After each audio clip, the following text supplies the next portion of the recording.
So the story kicks off at a total sham of a trial. Our hero Kiska gets slapped with a guilty verdict and is sentenced to get tossed straight into the absolute worst place imaginable, the Katarov dungeon. Our boy is screaming his lungs out, swearing he's innocent and that he didn't do a damn thing. But the priest judge straight up ignores his pleas and orders the guards to drag him away. Kiska is just left cursing and shouting that he's been totally framed. Now let's rewind a bit to see how our protagonist ended up in this massive mess. Kiska lives in Katarov village, which happens to sit right next to a super dangerous S-rank dungeon. The place is always crawling with high-level adventurers trying to clear it. But Kiska, he's just a regular old farmer. Before all this drama, Kiska was sitting by his field looking depressed as hell because his crops were completely trashed. To make things worse, Darga, the village head's spoiled son, shows up with his goons just to mock our boy for having a garbage harvest. Turns out, Darga and his crew were the exact jerks who ruined the field in the first place. Kiska has zero power here, so he has to swallow his pride and apologize. See, Kiska is an alco, which means he has silver hair. People with silver hair are treated like absolute trash because some ancient alc allegedly betrayed humanity and teamed up with demons back in the day. But Darga isn't trying to hear any apologies. He gets pissed, punches Kiska right in the face, and his buddies jump in for a group beating. Our boy Kiska can't even fight back. His luck is emptier than a wallet after a steam sale. He just has to curl up and take the hits. Later that day, Kiska is limping through the streets, looking like a walking bruise.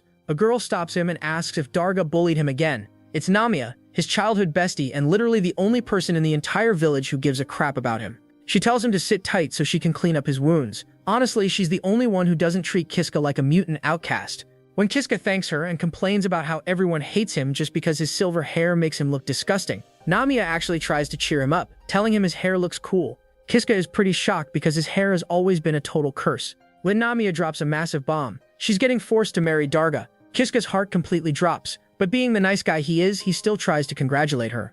Namia looks at him and asks if he's actually okay with this, which totally throws him off. She then asks if he plans on staying in this dump of a village forever. When Kiska says yes because he has nowhere else to go, Namia warns him that this place will eventually break him. Kiska is lost, asking what else he's supposed to do, and that's when Namia grabs his hand and proposes they run away together. She's got some secret savings and thinks they can start fresh somewhere far away. Kiska is stunned but asks if she's legit, and Namia admits she absolutely hates Darga. Hearing this, Kiska finally gathers the courage to confess his feelings, and surprise, surprise, she feels the exact same way. But cut to later that night, Kiska packs light, grabs a few things, and leaves his house feeling like his dark days are finally over. But the moment he gets to Namia's house, he hears her screaming from inside. Panicking, our protagonist bursts through the door, only to find Darga and his thugs putting their hands on her. Darga barks at Kiska, asking what the hell he's doing there. Kiska, seeing Namia crying, gets a sudden burst of bravery and tells Darga to get lost. When Darga just stands there smirking, Kiska actually throws a punch and hits him right in the jaw. Damn, a big mistake. That just makes Darga furious.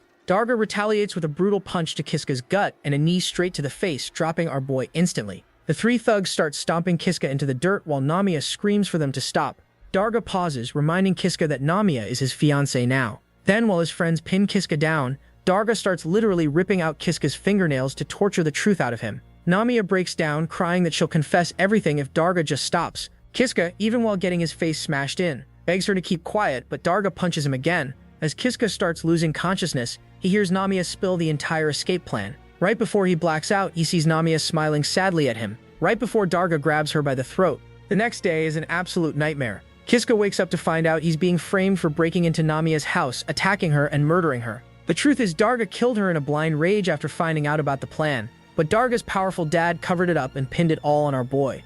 Now Kiska is sentenced to the Katarov dungeon execution. When the executioner asks if he has any last words, Kiska just stays silent. There's no point, nobody believes a silver-haired guy anyway. They tie him up and Darga stands nearby sneering, mocking Kiska because nobody ever survives the dungeon teleportation. Kiska is shoved onto the glowing magic circle, his heart burning with pure hatred for Darga and the village. Kiska lands hard inside the S-rank Katarov dungeon. Instantly, he hears a terrifying roar and spots a Ranka bugbear monster nearby. Our boy starts shaking like a leaf on a treadmill. He knows the rumors that if you meet a bugbear, you're dead meat. The monster charges and Kiska tries to run, but he trips and falls like a klutz, crying out for anyone to save him. Suddenly, time freezes, and a glowing figure appears out of nowhere, asking Kiska if he wants help.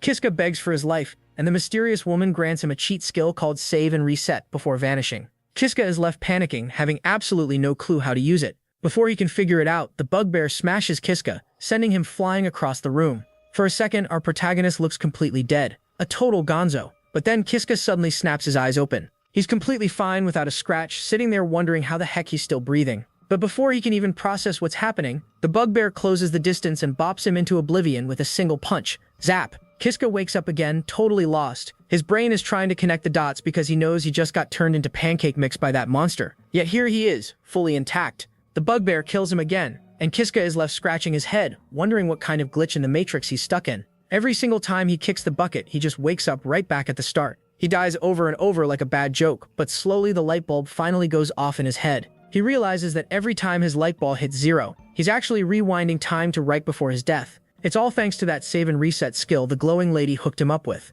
Even though he's getting wrecked repeatedly, our boy refuses to rage quit. He tries sprinting away, but he gets caught. He tries matrix dodging and jumping, but he still gets turned into a punching bag. Eventually, after dying so many times, Kiska literally starts begging the monster to just end him permanently so he can stop feeling the agonizing pain. His survival instincts are currently performing worse than a blindfold dart player, so he tries to access his status menu to turn off the cheat skill. But right then, flashbacks of Namia's tragedy and Darga's punchable face flood his mind. He realizes he can't let his hatred go. He won't let that anger fade. Instead of crying, our protagonist decides to actually fight back and lunges at the bugbear. That sudden burst of confidence helps him duck the first swing. But the second hit connects, and yep, he's dead again. By now, Kiska has bit the dust over 100 times, but he's finally downloading the enemy's attack patterns. He notices the bugbear always swings its right arm first. If he squats like he's doing a gym workout, he can dodge it. The next attack is a left hook, which Kiska learns to avoid by rolling to the right and hopping behind the monster's back. He tells himself to stay cool and not sprint too fast, or he'll just speedrun his own demise. Thanks to this endless loop of misery, Kiska actually starts surviving longer. He dodges the bugbear's heavy swings and lands a few punches of his own, but his slaps are weaker than a wet paper towel. He figures out he only has about a 25-second window before the bugbear gets back up, so he has to hustle. He spots some hidden treasure nearby, but it's totally useless for fighting. The monster wakes up, Kiska bolts for it, triggers a hidden floor trap, and plunges straight to his death. Want fast forward to attempt number 200. Our hero is now moving like a speedrunner on caffeine. He's got the bugbear completely figured out. He discovers that if he directly stabs the monster in its eyes, he can stretch his free time from 25 seconds to 35 seconds. He reaches the deadly trap zone, stops, and braces himself. He triggers the trap on purpose, falls onto the pit of spikes, but lands perfectly in the gap between them like a total boss and survives. Finally, after a ridiculous number of failed attempts, he breaks into the hidden treasure room. Inside, Kiska finds a chest and loots an item called the Crystal of Wisdom. The moment he uses it, a glowing skill menu pops up. He can only pick one skill from the list. Kiska looks at his options, thinking strategically. Healing or fire magic are useless because his body has 0 magic juice to power them. Swordsmanship and archery are also a hard pass since he doesn't even have a stick to fight with. That leaves the S-rank skills. Acceleration sounds good for a quick getaway, but he decides that stealth is the ultimate choice for staying alive. He locks in stealth and the skill activates instantly. But just as he celebrates his new power, the exit door slams shut. Glowing teleportation circles spawn all over the room, and a whole squad of bugbears appears right in front of him. There is absolutely nothing our boy can do as the mob completely swarms him and deletes him from existence once again. So inside that treasure room, our hero Kiska gets absolutely pulverized to death by 10 whole bugbears. Talk about an overkill, zap. He wakes up right back at square one, staring at the exact same first bugbear's ugly face. Our boy grinds his way back to the treasure room all over again, but this time he decides to test a different power-up.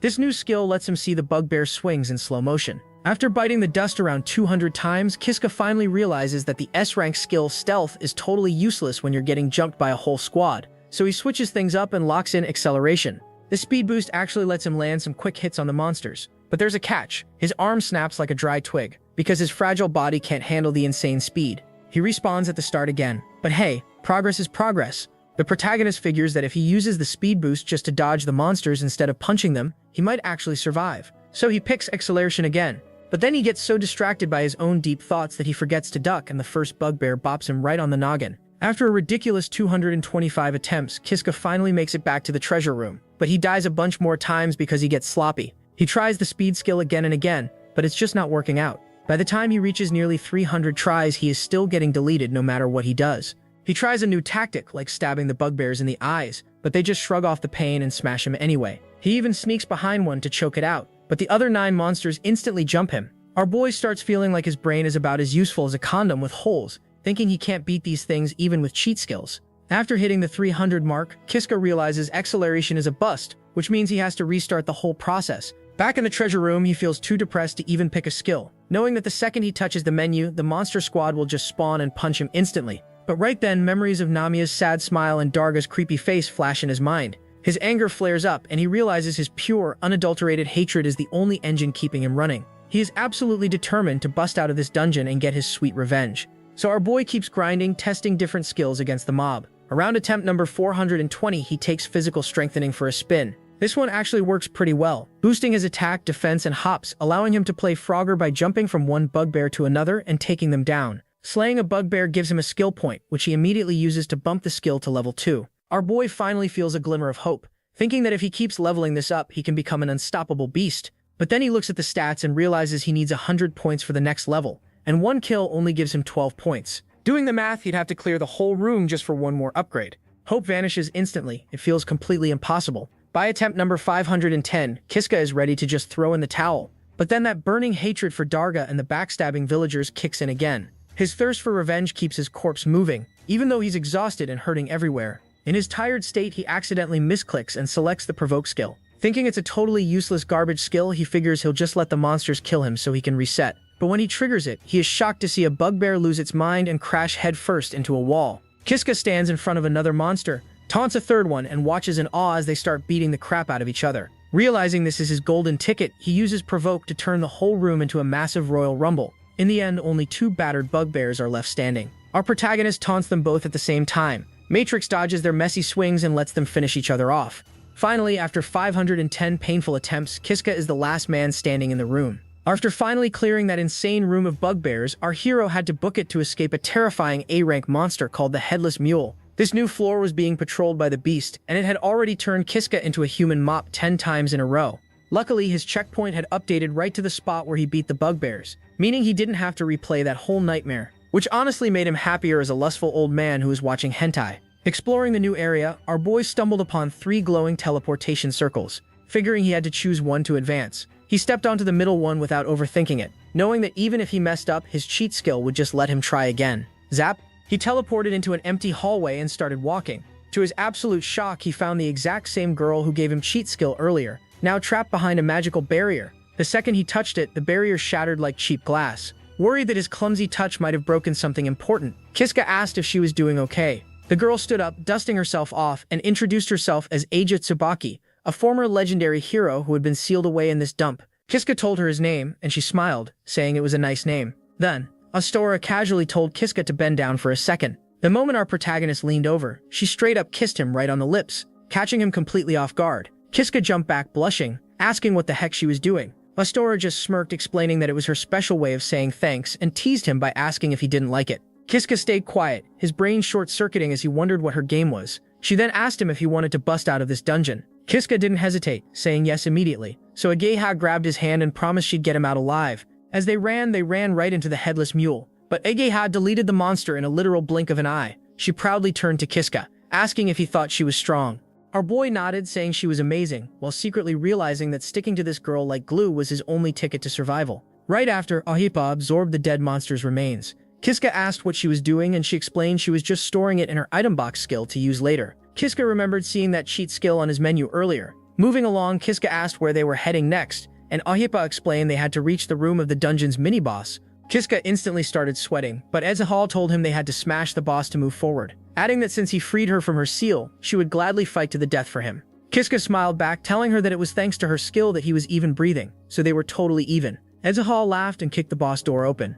Inside, they were greeted by a massive S-rank golem that looked about 10 meters tall, basically a walking mountain of rocks. Kiska was terrified, his knees shaking worse as he masturbates 2 times in a single turn. The golem let out a deafening roar and got ready to smash them. Eija told Kiska to step back and not worry because she'd protect him. Our boy watched in pure awe as Eija went to toe-to-toe with the giant rock monster, holding her ground so well that Kiska thought they might actually win on the first try. But then disaster struck. Araku tripped over her own feet, and the golem seized the moment, slamming its fist down. Araku tried to block, but the impact sent her flying face first into a wall. Seeing his powerhouse partner struggling, Kiska gathered his courage and used his provoke skill to make the giant golem target him instead. Araku screamed at him to stop, but it was too late. The golem swung its massive arm right at Kiska. Araku thought our protagonist was a goner, but Kiska just laughed, completely untouched. He bragged that after dying 500 times to bugbears, matrix dodging was the one thing he was actually an expert at. Seeing the golem's arm stuck in the wall from the missed swing, Kiska yelled at Eija to hit it now.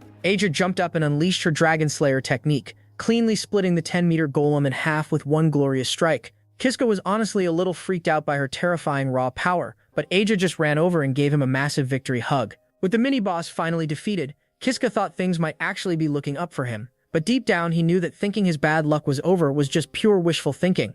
After totally wrecking the giant golem, our hero and his powerhouse partners snuck through a secret passage, still hunting for a way out of that dump. They spotted a random hole in the wall and crawled right into a hidden room. Inside, the place looked surprisingly normal, like a cozy apartment with a bed, a table, a sofa, and some neat furniture.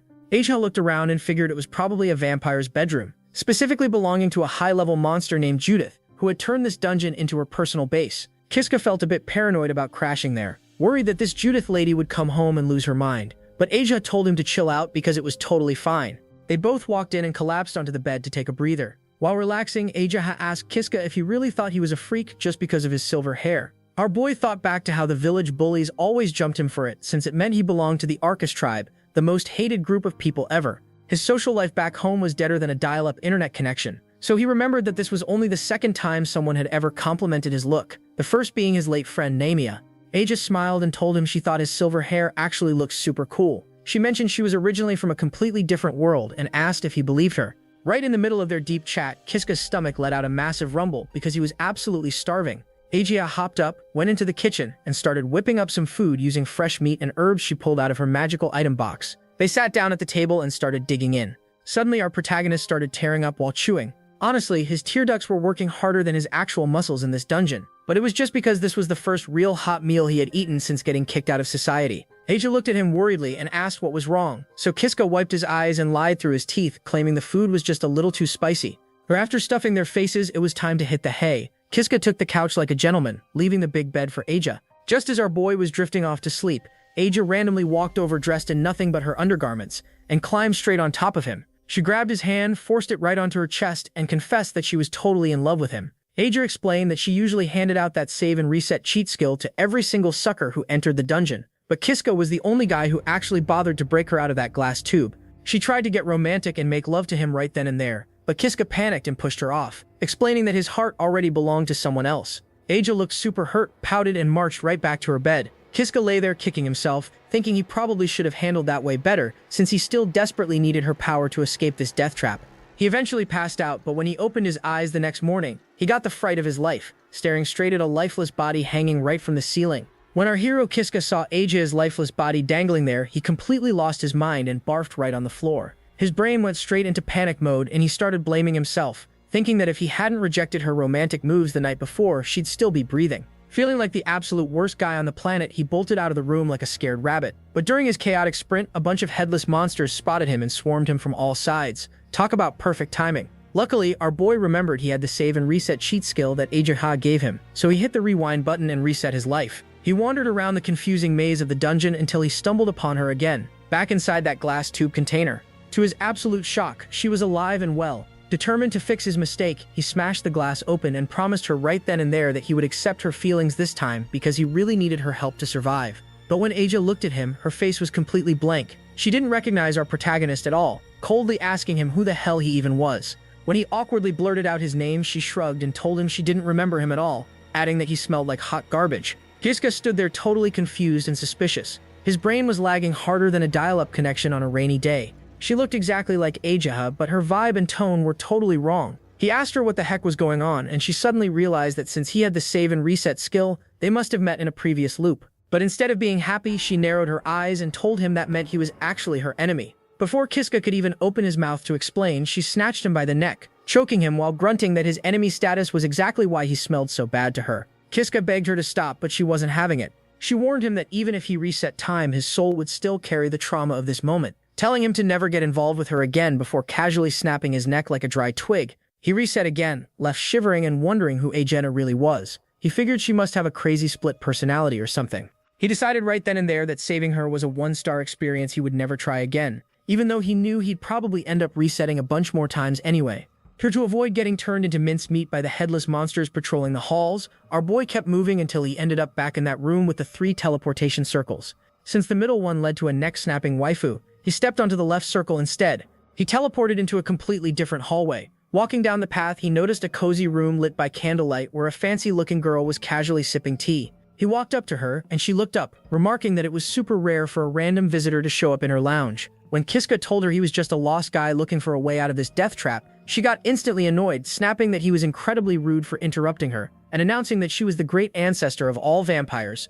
Before our hero could even say sorry, she instantly teleported right in front of his face and jabbed something incredibly sharp straight into his chest. Kiska reset all over again, waking up right at the very first starting point of the dungeon. Sitting on the cold floor, our boy finally realized that this entire dungeon wasn't just full of scary monsters. It was packed to the brim with absolute psychopaths. Kiska woke up after his latest reset, rubbing his sore neck and remembering what Aja had blabbered about earlier regarding Judith, the supreme vampire ancestor who ran this underground bunker. Refusing to let his brain cells fully fry, he marched right back to the room with the 3 teleportation circles. Having already tried the middle and left paths with disastrous results, he decided to try his luck with the right circle. He teleported onto a new floor, carefully creeping down a dark hallway until he spotted a weird room with a creepy black sword floating right in the middle of it. This wasn't just any regular blade, it literally had a giant blinking eyeball embedded in it. Now any sensible person would see a weapon looking back at them and walk away, but our boy's decision-making skills were currently functioning at the level of a toddler holding a fork near an electrical outlet. He figured he desperately needed some firepower to escape this dump, so he walked right up and grabbed it anyway. The exact second his fingers touched the grip, a wave of agonizing pain ripped through his entire body. It felt like his veins were full of hot sauce, and he couldn't even loosen his grip to drop the thing. The torture felt like it lasted a century, until Kiska finally blacked out from the sheer shock. When our protagonist finally blinked his eyes open, he discovered that the sketchy eyeball sword had literally fused into his right arm. To make things worse, the weapon felt ridiculously heavy, anchoring his limbs straight to the floor. His right arm was now completely paralyzed under the weight, making him look like a guy trying to carry a boulder with a single toothpick.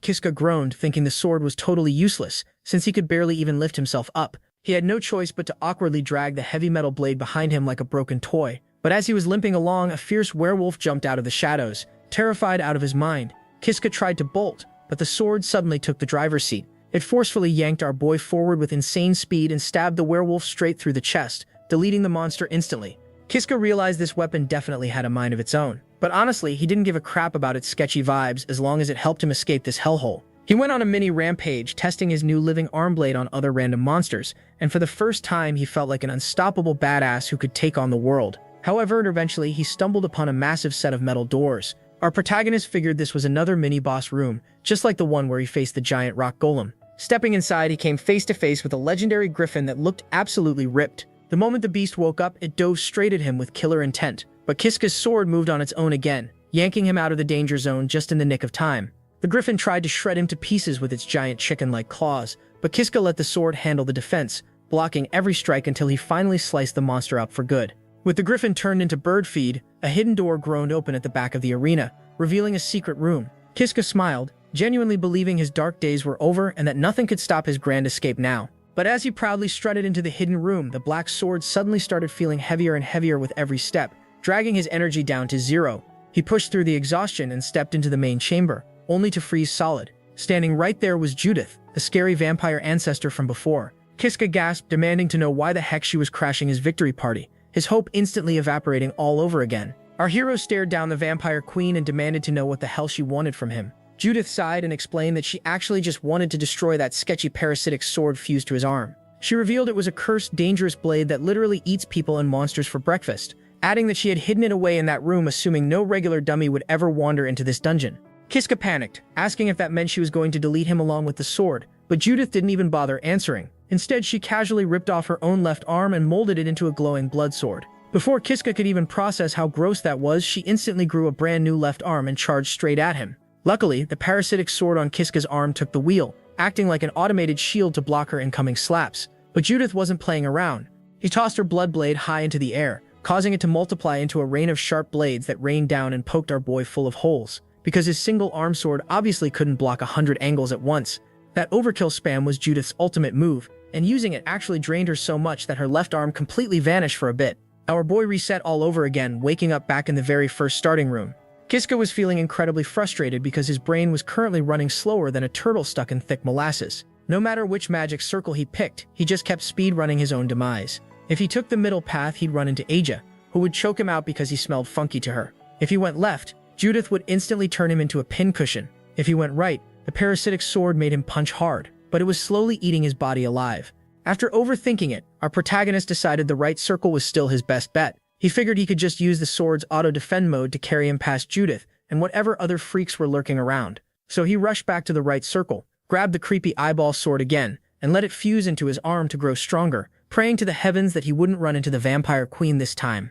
When he teleported, luck was finally on his side. Judith was nowhere to be seen. Instead, the room was packed to the brim with angry werewolves. Kiska went to town, slicing them up like a chef to feed their juices to his hungry blade. But his victory lap didn't last long. Judith eventually tracked him down anyway, only to find that half of Kiska's body had completely turned pitch black because the cursed sword was taking over his mind. Seeing him turn into a zombie, she effortlessly deleted him yet again. Back at the start, Kiska was seething with rage, realizing that no matter how many monster buffets he fed that stupid sword, he still couldn't touch Judith. He kept resetting and racking his brain until a wild, desperate idea finally popped into his head. He marched right back to the left circle to meet the vampire ancestor face to face. The moment he spawned in her tea room, before she could even stab him, our boy blurted out a crazy request, asking her if she would please stop killing him and just make him her disciple instead. Judith actually smirked when she heard Kiska's crazy request. She looked pretty interested, which made our hero feel a tiny bit hopeful for once, but then she ruined the mood by asking what exactly she would get in return for doing him a favor. That question completely stumped Kiska. Desperate to survive, he offered to become her ultimate foot soldier and follow her every single command like a puppy. Judith found that answer completely boring, and without a second thought, she sliced him up to end his life. Kiska reset right back to the start, but instead of crying, our boy was actually hyped. He realized that this might finally be his golden ticket out of this hellhole. To escape this dungeon, he needed to stop being weak, and becoming Judith's apprentice seemed like his best bet. Sure, she was terrifying, but she wasn't completely impossible to talk to. He figured if he could just offer her something she actually wanted, he might stand a chance. The next time he sprinted to her room, he offered to be a loyal friend she could vent to. Judith didn't buy that garbage for a second and was about to erase him again, but Kiska begged her to wait, screaming that he had more to offer. Surprisingly, she spared his life just to hear him out. Kiska proudly told her that he had worked in the dirt for years and was super good at digging out secret hideaways. Judith was completely unimpressed. She lifted her massive tea table with pure killing intent, telling him she could build way better stuff with her magic. Kiska admitted she was right, but his brain was currently working on a single backup battery, so he couldn't think of anything else. Finally, he just stood up and told her the absolute truth. He just wanted to get out of this dungeon alive. He explained the whole sob story of how he got framed and exiled, but Judith didn't give a crap about his feelings. That's when Kiska bared his teeth and told her about his burning thirst for revenge, explaining how he wanted to hunt down, torture, and kill every single villager who had wronged him. He begged for her help, and Judith actually found his dark side pretty amusing. She decided she wanted to stick around to see what kind of monster our boy would turn into. Kiska felt a wave of happiness, but Judith instantly warned him not to get too cocky. He could only become her student if he passed a crazy entry test. She asked if he had used a magic circle to reach her, and Kiska admitted he took the left one. Judith explained that once you step on a circle in this dungeon, you're usually trapped. But then she showed him a hidden doorway in the room that led to a totally secret route. Kiska was completely shocked by how clueless he had been. Judith led our protagonist down to a dead end and opened another secret wall, bringing them right back to that room with the creepy black parasitic sword. She explained that she had always wanted to destroy the blade, but she couldn't even touch it because of its gross parasitic nature. Since Kiska had already used it in past timelines, he knew exactly what she meant. He asked her what he was supposed to do, and she dropped the bomb, telling him he had to completely conquer the sword's mind and learn to control it to pass her test. Kiska asked if that was even humanly possible, and Judith straight up admitted she was 99% sure he would fail and die. Still, she didn't give him a choice, reminding him that if he said no, she'd just kill him herself. Kiska had no choice but to agree. Following her wild instructions, he grabbed the sword directly by the sharp blade and pulled it out of its floating spot. It hurt like hell, but surprisingly not as bad as the first time. Then Judith gave him the most unhinged command ever. She told him to swallow the entire sword. Kiska was completely horrified, but knowing a reset was his only safety net, he stuffed the blade down his throat. Suddenly, his mind entered a deep spiritual world. He saw the giant eyeball staring at him and demanded to become its absolute master. The sword actually spoke back, noting that they were inside Kiska's inner soul. When our hero demanded its power for his revenge, the sword surprisingly agreed without throwing a tantrum. It mentioned that Kiska's soul smelled weirdly familiar, so it decided to tag along. Kiska snapped back to reality, waking up to see Judith looking completely dumbfounded. She honestly expected him to explode into pieces, but our boy had successfully tamed the cursed blade. Judith praised him for surviving the impossible and officially welcomed him as her apprentice. Our hero's strange new life as a vampire student was just getting started. Now that Kiska was officially Judith's disciple, he spent the night at the exact same vampire hideout where he previously stayed with Ajahe. Thankfully, since this dungeon apparently had more hidden rooms than a shady hotel, they didn't have to share a bed and slept in separate rooms.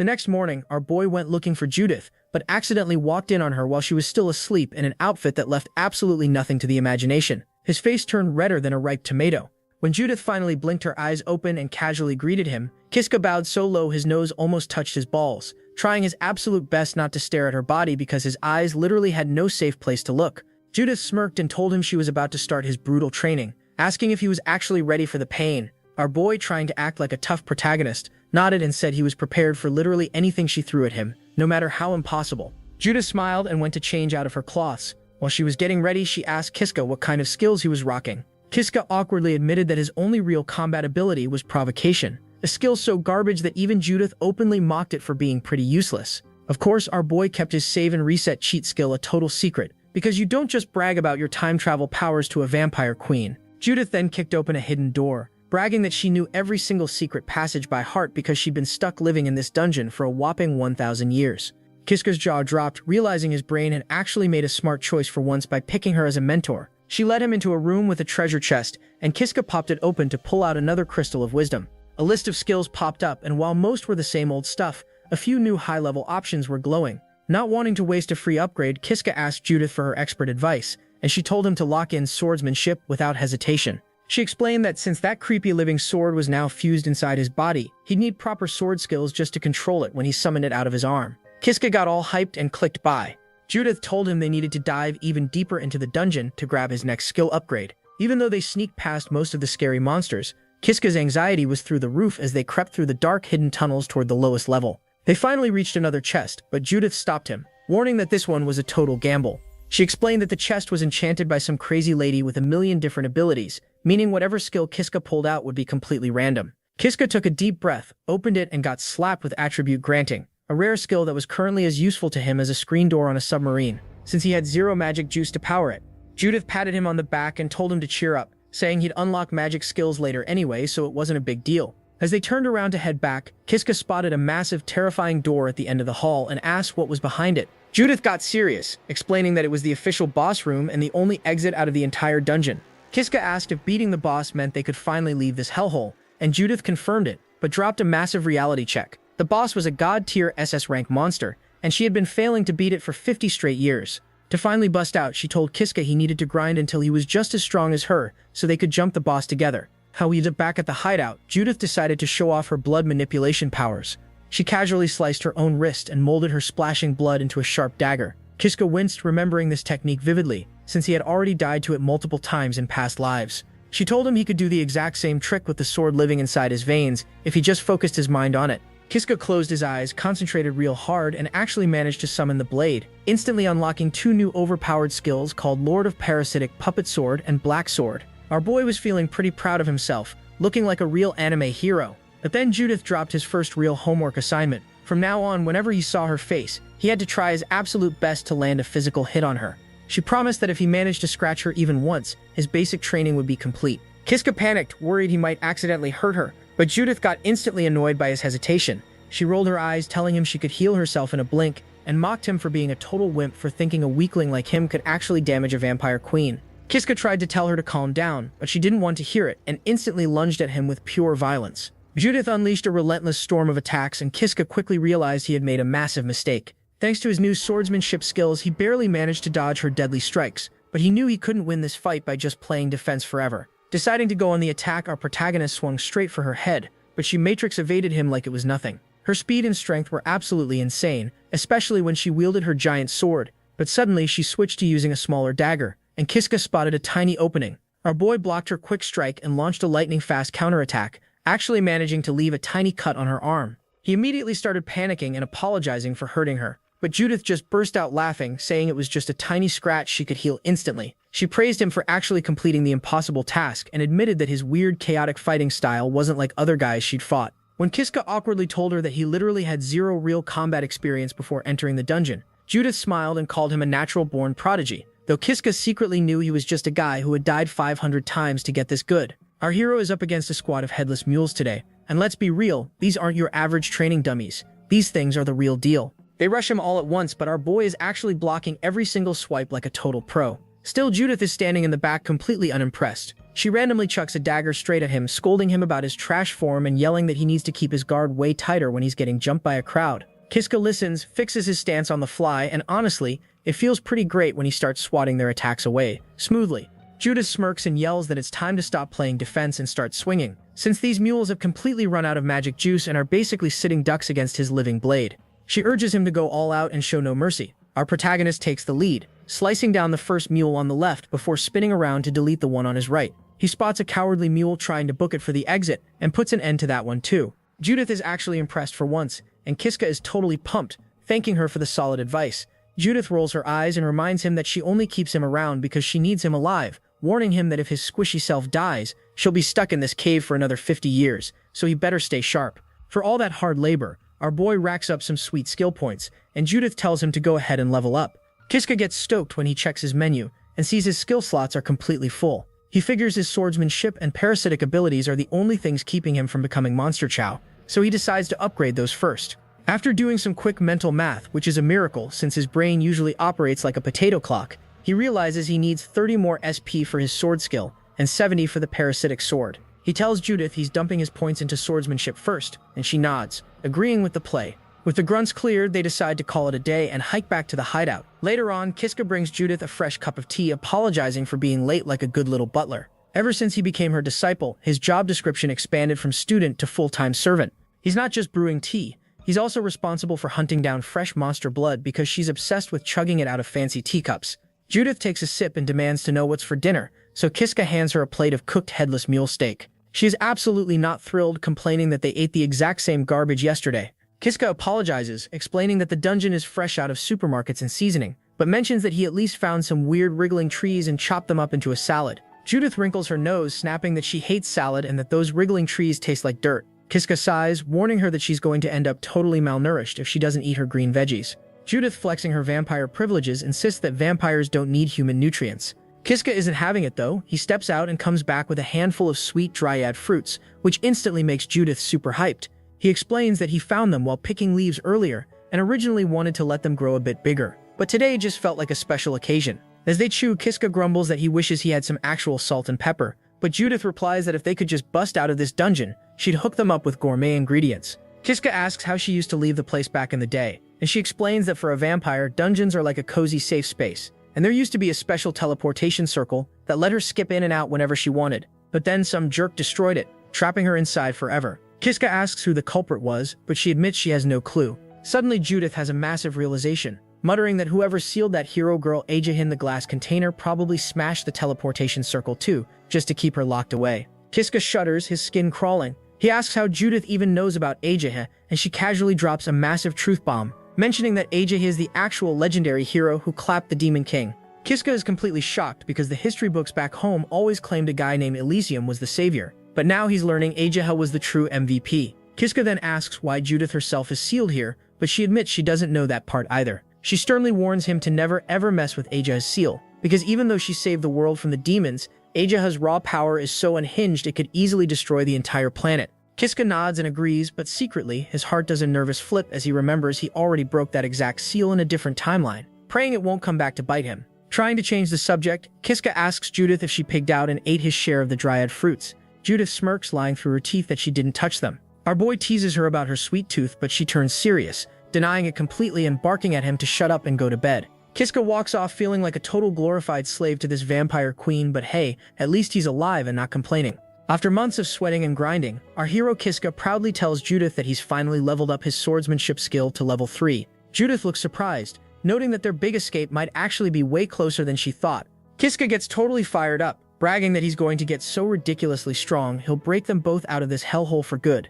She just laughs, honestly impressed by how much our boy has grown from a weak little farmer into a real fighter. Kiska steps out to skin a dead monster for materials, while Judith heads back to the hideout by herself.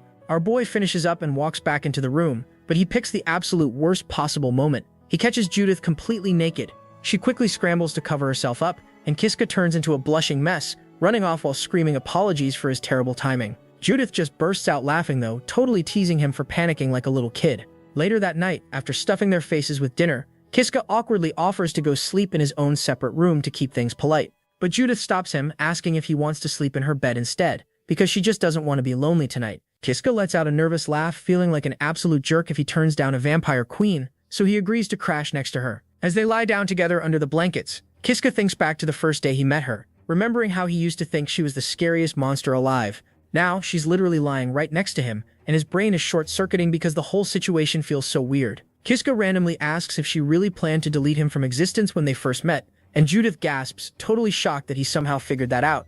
Our protagonist just chuckles, thinking that he only knows because she literally killed him a bunch of times in his past timelines. Judith actually looks guilty and apologizes, explaining that she always had to be on high alert because every single person she ever met tried to murder her. Kiska smiles and assures her that he doesn't hate her for it at all, adding that everything he is today is 100% because of her training. Judith looks deeply relieved to hear that and, leaning in, asks him what exactly went through his mind when he saw her without any clothes on earlier. Kiska stammers like a broken record, blushing as he mumbles that she looked absolutely beautiful. Judith gets a huge kick out of this, teasing him to give her even more compliments. And when our boy awkwardly admits he thought about even more than that, she wears a massive smirk. She leans closer, teasingly asking what exactly he would do if she offered to show him her entire body all over again, leaving our virgin protagonist sweating bullets. Even with a gorgeous vampire queen practically throwing herself at him, Kiska can't stop thinking about Namiya and Ajaha. His brain is a total messy traffic jam of old crushes. He's really tempted to reject Judith's spicy offer, but his survival instincts finally kick in, and he gets worried about what she'll do if he shuts her down. So he awkwardly gets up from the bed and tells her that his life right now really isn't so bad. Judith smiles and agrees with him, but inside, our boy is secretly terrified. He figures that if he keeps living like this, too comfortable, cozy, and easy, the revengeful spirit inside him will completely melt away. Back when those ugly bugbears kept turning him into a human mop over and over, he cursed his awful fate. But now he's strong enough to smack monsters around, and he even has a cute girl by his side. Still, he knows he can't just play house forever. He looks at her and confesses his love to Judith, but immediately follows it up with an apology, explaining that he's just not ready for a real relationship yet. Judith, being surprisingly chill, says she gets it and gives him a soft kiss. Kiska realizes just how much he truly loves her, but he knows he needs to handle his business and settle some scores back home before he can ever move forward. Judith looks at him and promises that they will totally pick up where they left off once he finally gets his sweet revenge. Hearing that makes Kiska incredibly happy. Judith really truly understands his dark side. Then, out of absolutely nowhere, a shadowy figure spawns right behind Judith. In one swift, brutal motion, they clean decapitate the vampire queen. Our protagonist is frozen in absolute shock as Judith's head rolls across the floor like a deflated soccer ball. He literally cannot believe his eyes. He looks up from the horror, and his jaw drops as he sees Ajaha standing right next to him, staring down with a creepy gaze and asking him why the hell he didn't just choose her, adding that she never wanted things to end like this with Judith. Ajaha starts cursing Kiska and completely loses her mind, going full psycho mode.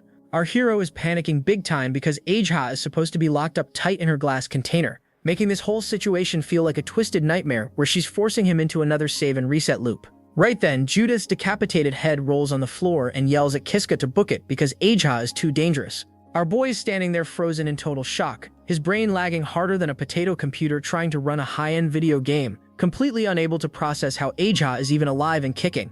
But Ajaha gets absolutely furious at Judith for opening her mouth and marches over to finish the job. Kiska desperately wants to yell and stop her, but his throat is so tight he can't even squeeze out a single word. After Ajaha brutally finishes off Judith for good, she spins around to face Kiska, casually confesses her undying love for him and drives a blade straight into his chest. As he collapses, she glares down and warns him that if she ever catches his cheating self with another chick again, she will never ever forgive him. Kiska lies there bleeding out on the cold floor, his vision fading as he wonders if his journey is really going to end like this after all the crazy stuff he went through. But then Kiska snaps his eyes open and wakes up yet again, this time surrounded by a pile of dead monsters. He sits up totally confused, having absolutely no clue how far back in time his cheat skill just rolled him. He quickly opens up his status menu to check his stats, and his heart sinks straight into his shoes. He only has the save and reset skill and his garbage taunt skill at level 1. Every single other high-level skill slot is completely empty. Our protagonist feels totally crushed, realizing that those months of hard work and bonding with Judith have been completely wiped out like a deleted save file. He breaks down and starts crying right there, remembering every single detail of his training, and honestly, he misses her like crazy. But despite getting his progress completely reset to 0, our boy wipes his tears and decides he's going to fight his way back to go see her all over again. Kiska steps right back onto the teleportation circle, crossing his fingers and praying that Judith will somehow remember him this time. He sprints down the hallway toward her room, feeling a little excited that he might get his vampire waifu back. But the moment he bursts inside, she just repeats her usual NPC lines, saying she is completely surprised to see a random intruder in her lounge. Kiska's heart instantly sinks into his stomach, she has completely forgotten him. Still, our boy refuses to rage quit just yet. He desperately asks if she remembers him and blurts out his name, hoping it'll trigger a flashback. But Judith has absolutely no clue who he is. Kiska feels like his brain is about to melt and starts crying right there. His love life is currently emptier than a vending machine in a zombie apocalypse. He realizes he has to start his entire relationship grind right from scratch, all over again. Judith notices him blubbering and asks if he's doing okay, but our defeated protagonist just drops to his knees and bows flat on the floor in front of her. He has done this exact song and dance so many times now, and his heart just keeps getting shattered into a million pieces. He looks up and begs her to make him her martial arts disciple, which catches her completely off guard. He just wants to start fresh and be by her side again, planning to level up, become her student, and eventually bust out of this hellhole together. He knows there's a massive chance she might just lose her patience and murder him again, but our boy is determined to loop time over and over if it means sticking with her. Well, but right as he raises his head, his jaw drops. Judith's head is suddenly no longer attached to her neck. It's rolling on the ground, and her lifeless corpse collapses onto the floor. Aja spawns right behind her, looking as completely batshit crazy as ever. She literally kept her psycho promise. If she ever caught Kiska flirting with another chick, she wouldn't forgive him. Without a single second of hesitation, she drives her sword straight through Kiska's neck, deleting his life bar instantly. As Kiska lies there dying, a light bulb finally goes off in his head. He realizes he can't even breathe near Judith anymore, because if he tries to hook up with her, Aja will just spawn and kill them both. But hey, he learned a ton of combat skills from her in the past loops, and even if he can't see her face again, he still carries everything she taught him in his muscle memory. He finally believes he can escape this dungeon completely on his own, silently thanking Judith for everything she did for him as he fades out. Kiska is totally pumped up now, determined to use every single combat trick Judith beat into him to finally bust out of this dungeon. He marches right up to that creepy puppet sword, grabs it straight by the sharp blade instead of the hilt, and swallows the whole thing like a total maniac. Down in his soul world, the sword greets him, muttering that it feels like they've met somewhere before. Kiska remembers hearing that exact same line from the blade last time, so he thinks back to the weapon, demanding it to stop stalling and lend him its cheat powers. But the sword pauses, wondering out loud what it should actually do. Kiska instantly starts sweating, getting worried because the blade agreed right away in the last timeline, making him wonder why its tiny brain is hesitating now. That's when the sword drops a bomb, revealing it has its own personal bucket list. It wants to become a real human. It explains that it usually feeds off people like a nasty parasite, and if it could just take over a meat suit completely, it might finally achieve its dream. Kiska, desperate to make a deal, tells the blade that if it just lets him control his own body now, it can totally become human later. The sword isn't quite sure about the math on that, since it has mind-controlled plenty of suckers before but never tried actually becoming a person. But it figures that obeying Kiska might actually get it closer to its goal. Kiska asks if this means the weapon is finally going to hand over the power, and the sword happily agrees, cheering that it feels like it's destined to be our boy's loyal tool. Our protagonist is stoked that he officially controls the puppet sword again and can finally fight back. He heads out into the halls, eager to grind and level up his swordsmanship. He remembers the chest with the random skill, but since that thing sits right in front of the final boss room, he knows that path is a total suicide mission. Plus, last time he got that garbage attribute granting skill and never even used it, so his brain cells actually work for once, and he decides to just hunt whatever weak monsters he can find to boost his basic sword stats. He goes on a hunting spree, slicing up headless mules left and right, and after half a day of hard labor, his swordsmanship skill hits level 2. But since he completely wiped out all the local spawns, he realizes it'll take forever for new ones to pop up. He considers heading over to the werewolf zone next, but immediately checks himself. Judith hangs out in that area a lot, and his luck is currently more fragile than a glass phone case, so he can't risk bumping into her. They aren't buddies in this timeline, and if she spots him, she might delete him on sight. Even worse, if by some miracle they did get cozy, Psycho Aja would instantly spawn to turn them into mincemeat, so it's way better to stay far away from the vampire queen. As Kiska stands there wondering what his next move should be, his arm sword randomly speaks up, calling him master and asking what's bothering him. Both our hero and the blade jump in shock. The stupid thing can actually talk out loud now. The sword admits it thought the voice upgrade would take way longer, but since their souls are so ridiculously compatible, it happened way ahead of schedule. Kiska wonders if their weird user and tool relationship is what triggered this talkative feature. The sword asks again what's on his mind, so Kiska admits he desperately needs to farm more skill points, asking for the absolute best grinding spot in the house. The sword smirks, mentioning it knows a golden spot, and offers to play GPS. It tells Kiska to follow its exact directions, guiding him straight to a secret passage that leads down to the second stage. Kiska plays around with the wall, searching for a switch, and finally clicks it, opening up the hidden tunnel. Kiska asks how his sword even knows these map hacks, and the blade explains that one of its previous dead masters stumbled onto it by accident. As they walk through the dark path, Kiska nervously wonders if Judith knows about this shortcut, but the sword just warns him to brace himself because the monsters ahead are going to be seriously dangerous. Luckily, our boy is so used to getting wrecked that the sword just laughs at his completely chill attitude. Suddenly, the stone door slams shut behind Kiska, locking him in, and a bunch of glowing teleportation circles appear out of thin air. Monsters start pouring out ready for a brawl, which is honestly a perfect chance for our protagonist to rack up some sweet XP. The entire room fills up with glowing golden living armor suits. Kiska counts them, flexing his inner anime hero as he tells himself that since there are only 20 of them, this fight is going to be a total walk in the park. He isn't scared even a little bit, though he briefly wonders why his cowardly self feels so ridiculously confident.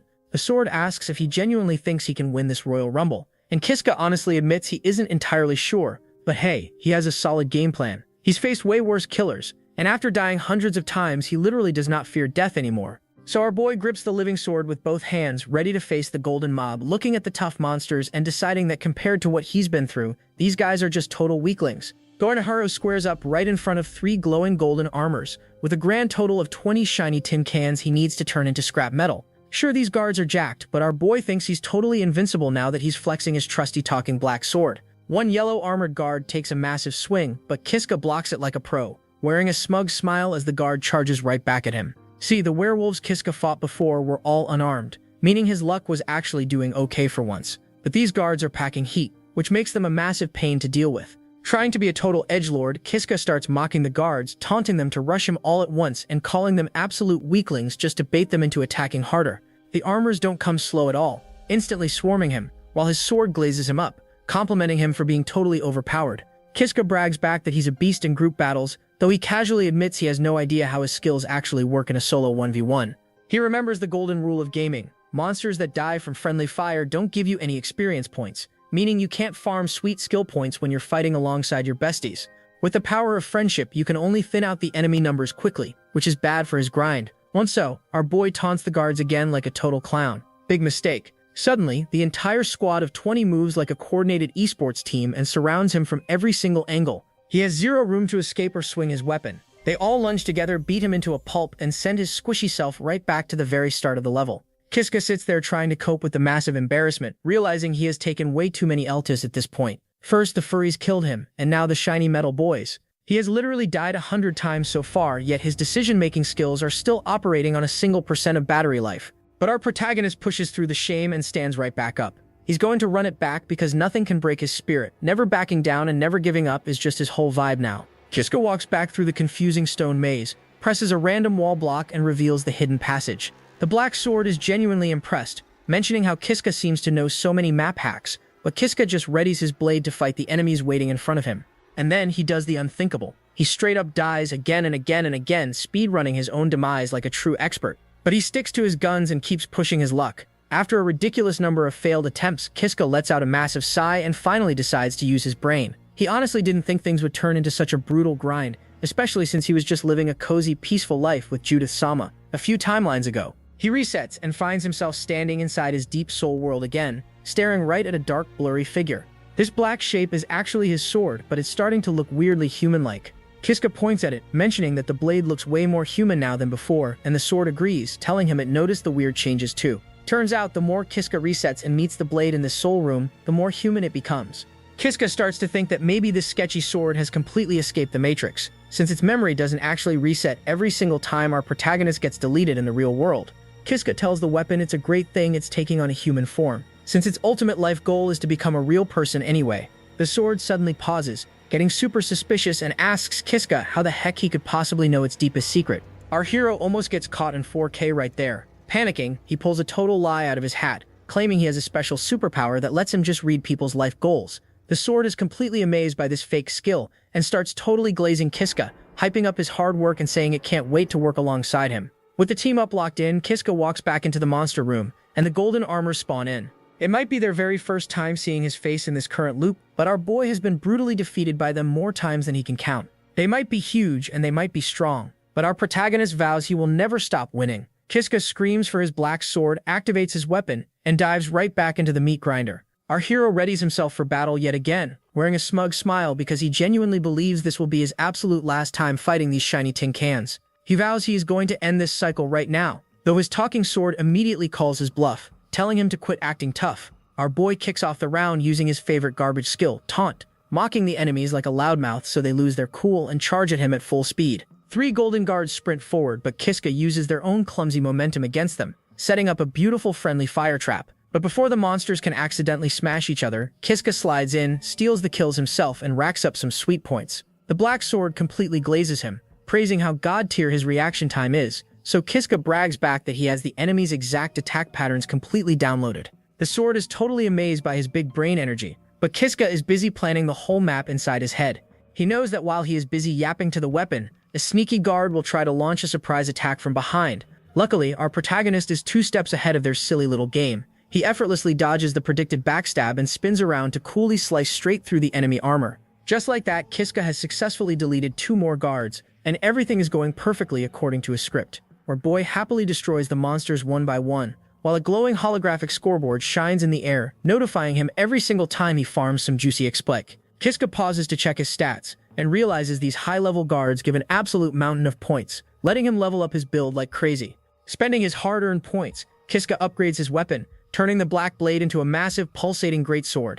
Our hero is way too happy because the physical weight of the weapon has suddenly decreased, meaning his noodle arms can actually lift it now. Even better, this new greatsword will literally fight for Kiska and forcefully pull his body straight into battle using an overpowered skill called the Swift Dragon Thrust. They charge together into the remaining mob like a true anime duo. Kiska complements the sword's insane firepower, and the sword glazes him right back, hyping up how they are the ultimate dream team. Looking back at his previous embarrassing deaths, Kiska spots all the weaknesses from his last failed rounds, easily fixes his mistakes, and keeps slicing away until only a tiny handful of enemies are left standing. But just as he thinks he's about to clear the map, the floor shakes and a brand new monster spawn right in front of him. Kiska is completely unaware of what this thing is, and his dumb greatsword casually admits it forgot to mention the actual floor boss. A terrifying SS-class monster slowly reveals itself from the shadows, the legendary Knight Rider.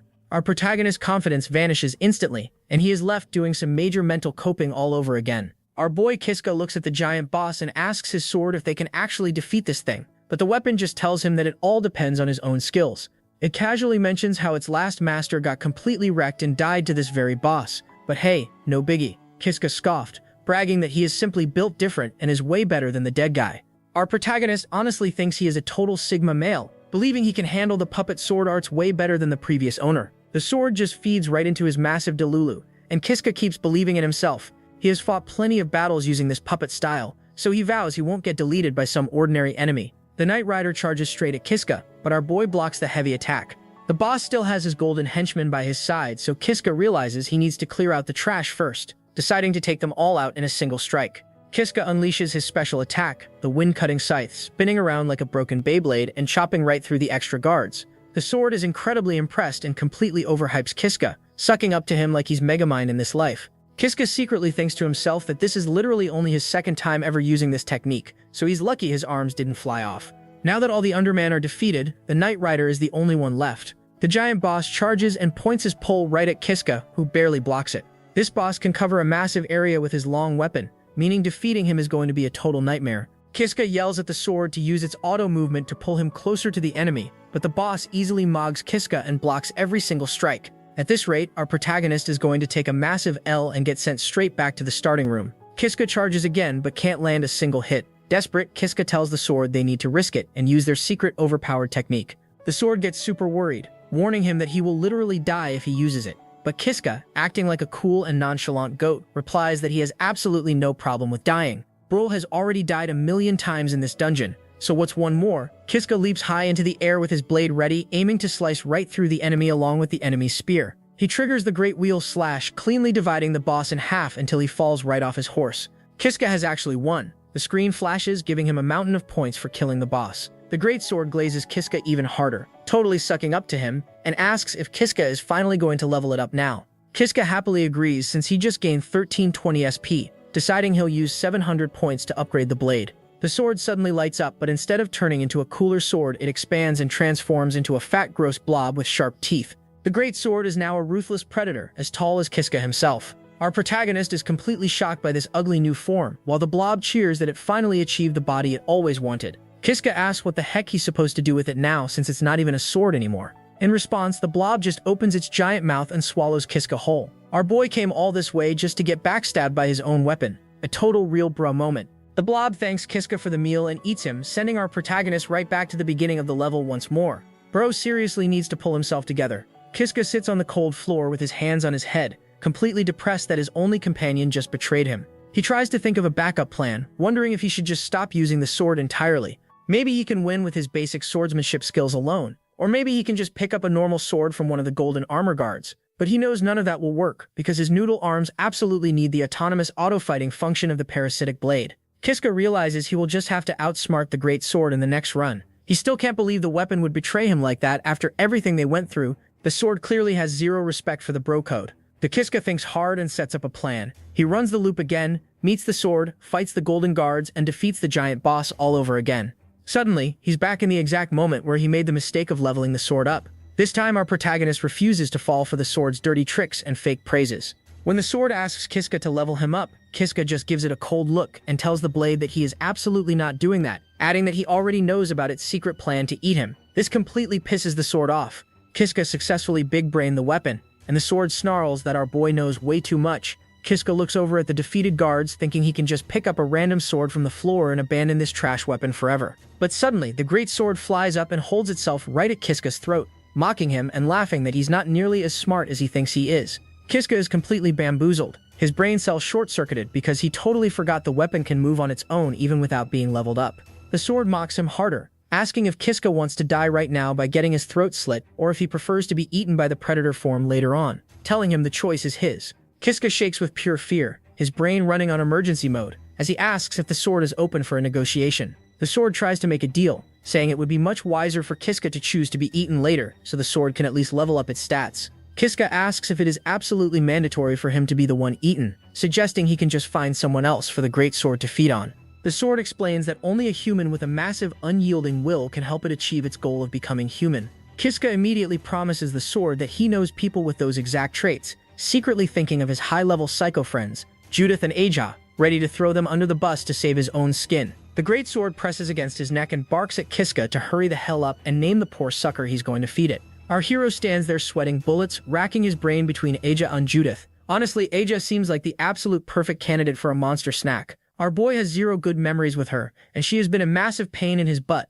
deleting his life bar more times than he can even count. He figures he can just hike over, smash the magical barriers protecting her capsule, and weaken her just enough for the sword to chew her up. The math seems easy, but then his guilt kicks in, because Aja is technically the legendary hero of the world who saved humanity a bunch of times. Sure, she gave him a terrible time, but she did it all for her world, and the planet probably needs her alive. So Kiska turns his single-functioning brain cell toward Judith. But before he can even try to rationalize it, he slaps himself and decides he cannot treat Judith like monster food. He absolutely cannot sacrifice her because he is completely in love with her. Their relationship might have officially ended in this current timeline, but our protagonist just can't discard his feelings like trash. He's just a soft boy at heart after all. Though let's be real, Judith is a literal vampire who casually massacres ordinary people, which is definitely not very demure or mindful of her. Kiska thinks harder, realizing his choices are a psycho hero or a blood-sucking vampire. He paces through the dark, twisty corridors until he finally reaches the room where Aja is kept sealed inside her glass capsule. Our boy closes his eyes and takes a deep breath, deciding he is going to throw Aja to the wolves and sacrifice her. But the sword speaks up, grumbling that it can't eat her with all those heavy magical barriers protecting the tube. Kiska tells the weapon that breaking them is no biggie for a guy who can reset time. He stares hard at the capsule, realizing his own life has meant absolutely nothing ever since he unlocked his time travel cheat skill. But what about someone else's life? Is he really about to throw a whole human being away with zero remorse? Right then, Kiska has a complete emotional breakdown. The sword gets instantly annoyed and tells him to hurry up with his pathetic sulking, because Aja might just break out and kill him in the future anyway, meaning he needs to end her right now, but our boy just can't do it. He falls flat onto his knees and vomits right on the floor. He starts having dramatic flashbacks of Aja looking at him and telling him she loves him. The girl was a true Rizzler, and Kiska apparently can't bring himself to murder a chick who has feelings for him. Getting completely overwhelmed by his deep feels, Kiska literally sobs and begs the great sword to just chop his own head off instead, because he simply cannot kill Aja. The sword lets out a massive exhausted sigh, completely done with our protagonist's drama. It tells him that it won't eat Aja after all, since Kiska is being all mushy and pathetic about her, adding that watching Kiska get this emotional actually makes it feel a little more human itself. Kiska snaps out of his crying fit, totally surprised, and thanks the sword from the bottom of his heart, promising that he will find a peaceful way to make the weapon human without any murder. They walk into a new room, and Kiska decides it's time to take a rest and plan their next move. He holds some seriously mixed feelings about this place because Aja literally took her own life in this exact room in a past loop,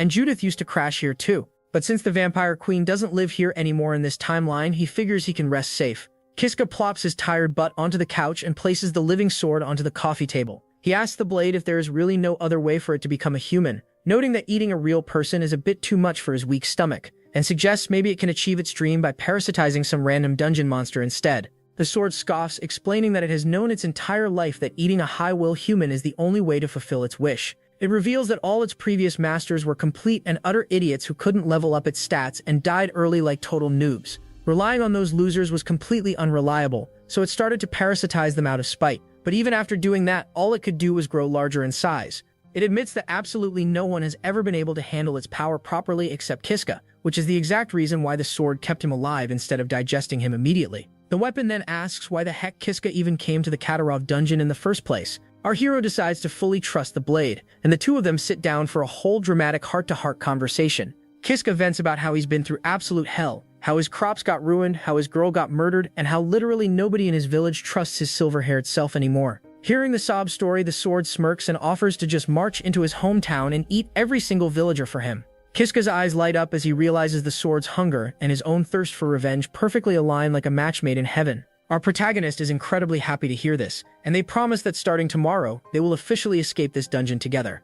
With the sheer power of toxic bromance, the duo hypes each other up, easily defeats every single monster in their path, and successfully reaches the final exit door. Victory is basically theirs, but right before they can step out into the sunlight, they freeze solid. Standing right in front of the exit is Judith. She narrows her eyes, noting that her favorite parasitic sword had gone missing from its room, and she had been wondering who stole it. She blocks the door completely, glaring at our boy, and demands to know what the hell Kiska thinks he is up to. Judith stands dead in front of Kiska, coolly scratching her arms before pulling out her giant scythes.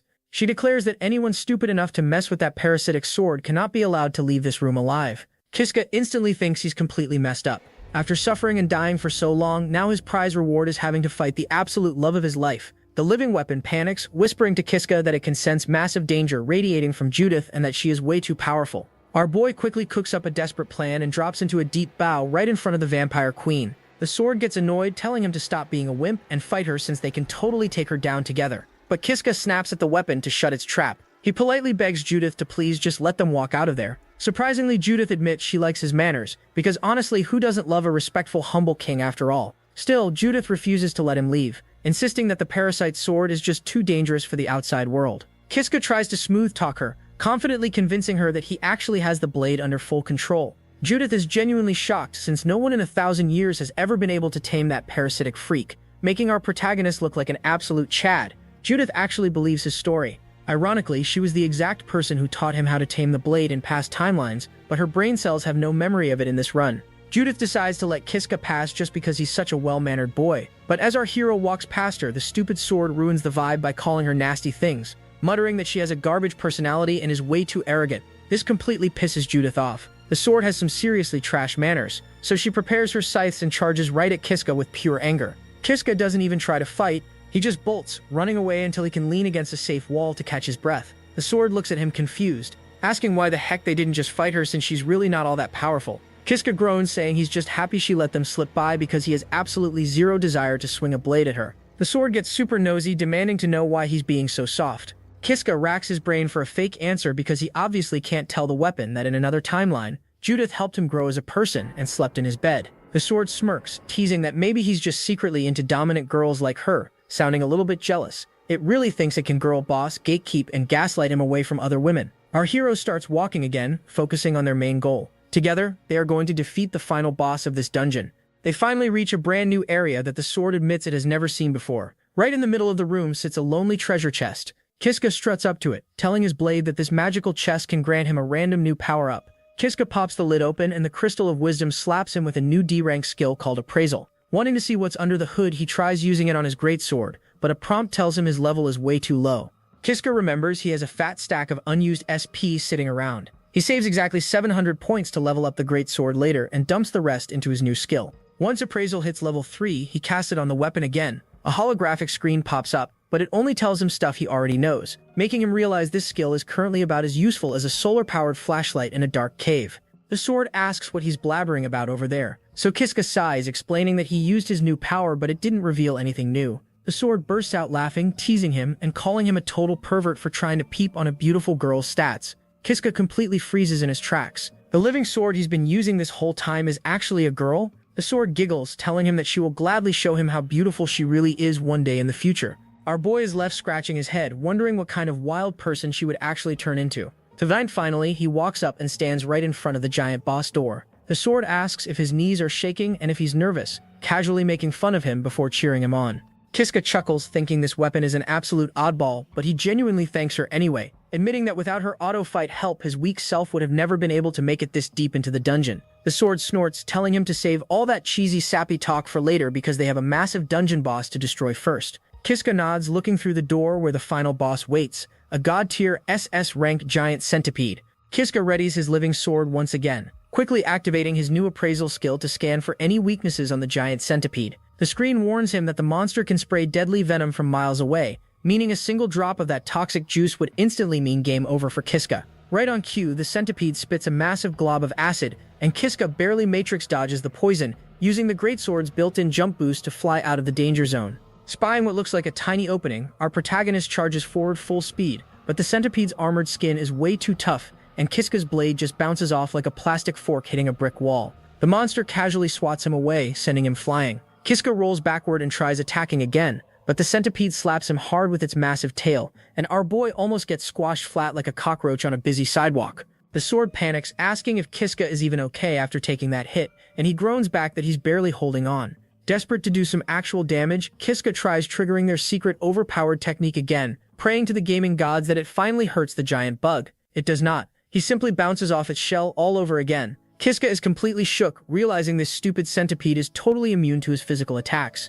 The sword screams at him to back away right now and plan a proper strategy instead of just mindlessly swinging. Kiska frantically tries slashing at different body parts, but absolutely nothing works, making him think his only option left is to go directly for the monster's eyes. But before he can even aim, the centipede snaps him up, grabs Kiska right in its terrifying mouth and tosses him around like a rag doll. Plonking hard onto the cold ground, our boy just sits there and completely admits defeat. He decides he's totally ready to just die right here, reset time, and come back when he's actually leveled up his stats, thinking that death means absolutely nothing to him since time will just rewind anyway and he's stuck in a permanent loop. The centipede charges to finish him off, but the greatsword activates its auto-move functions on its own and forcefully drags Kiska out of the way, saving his lazy butt from dying. The weapon barks at him, asking why the heck he suddenly turned into such a pathetic sore loser, reminding him that she can't ever become a real human without his help, so why the hell is he giving up now? Suddenly, Kiska sees the light at the end of the tunnel. He remembers he only made it this far because of the greatsword's carry, and he can't just quit like a coward.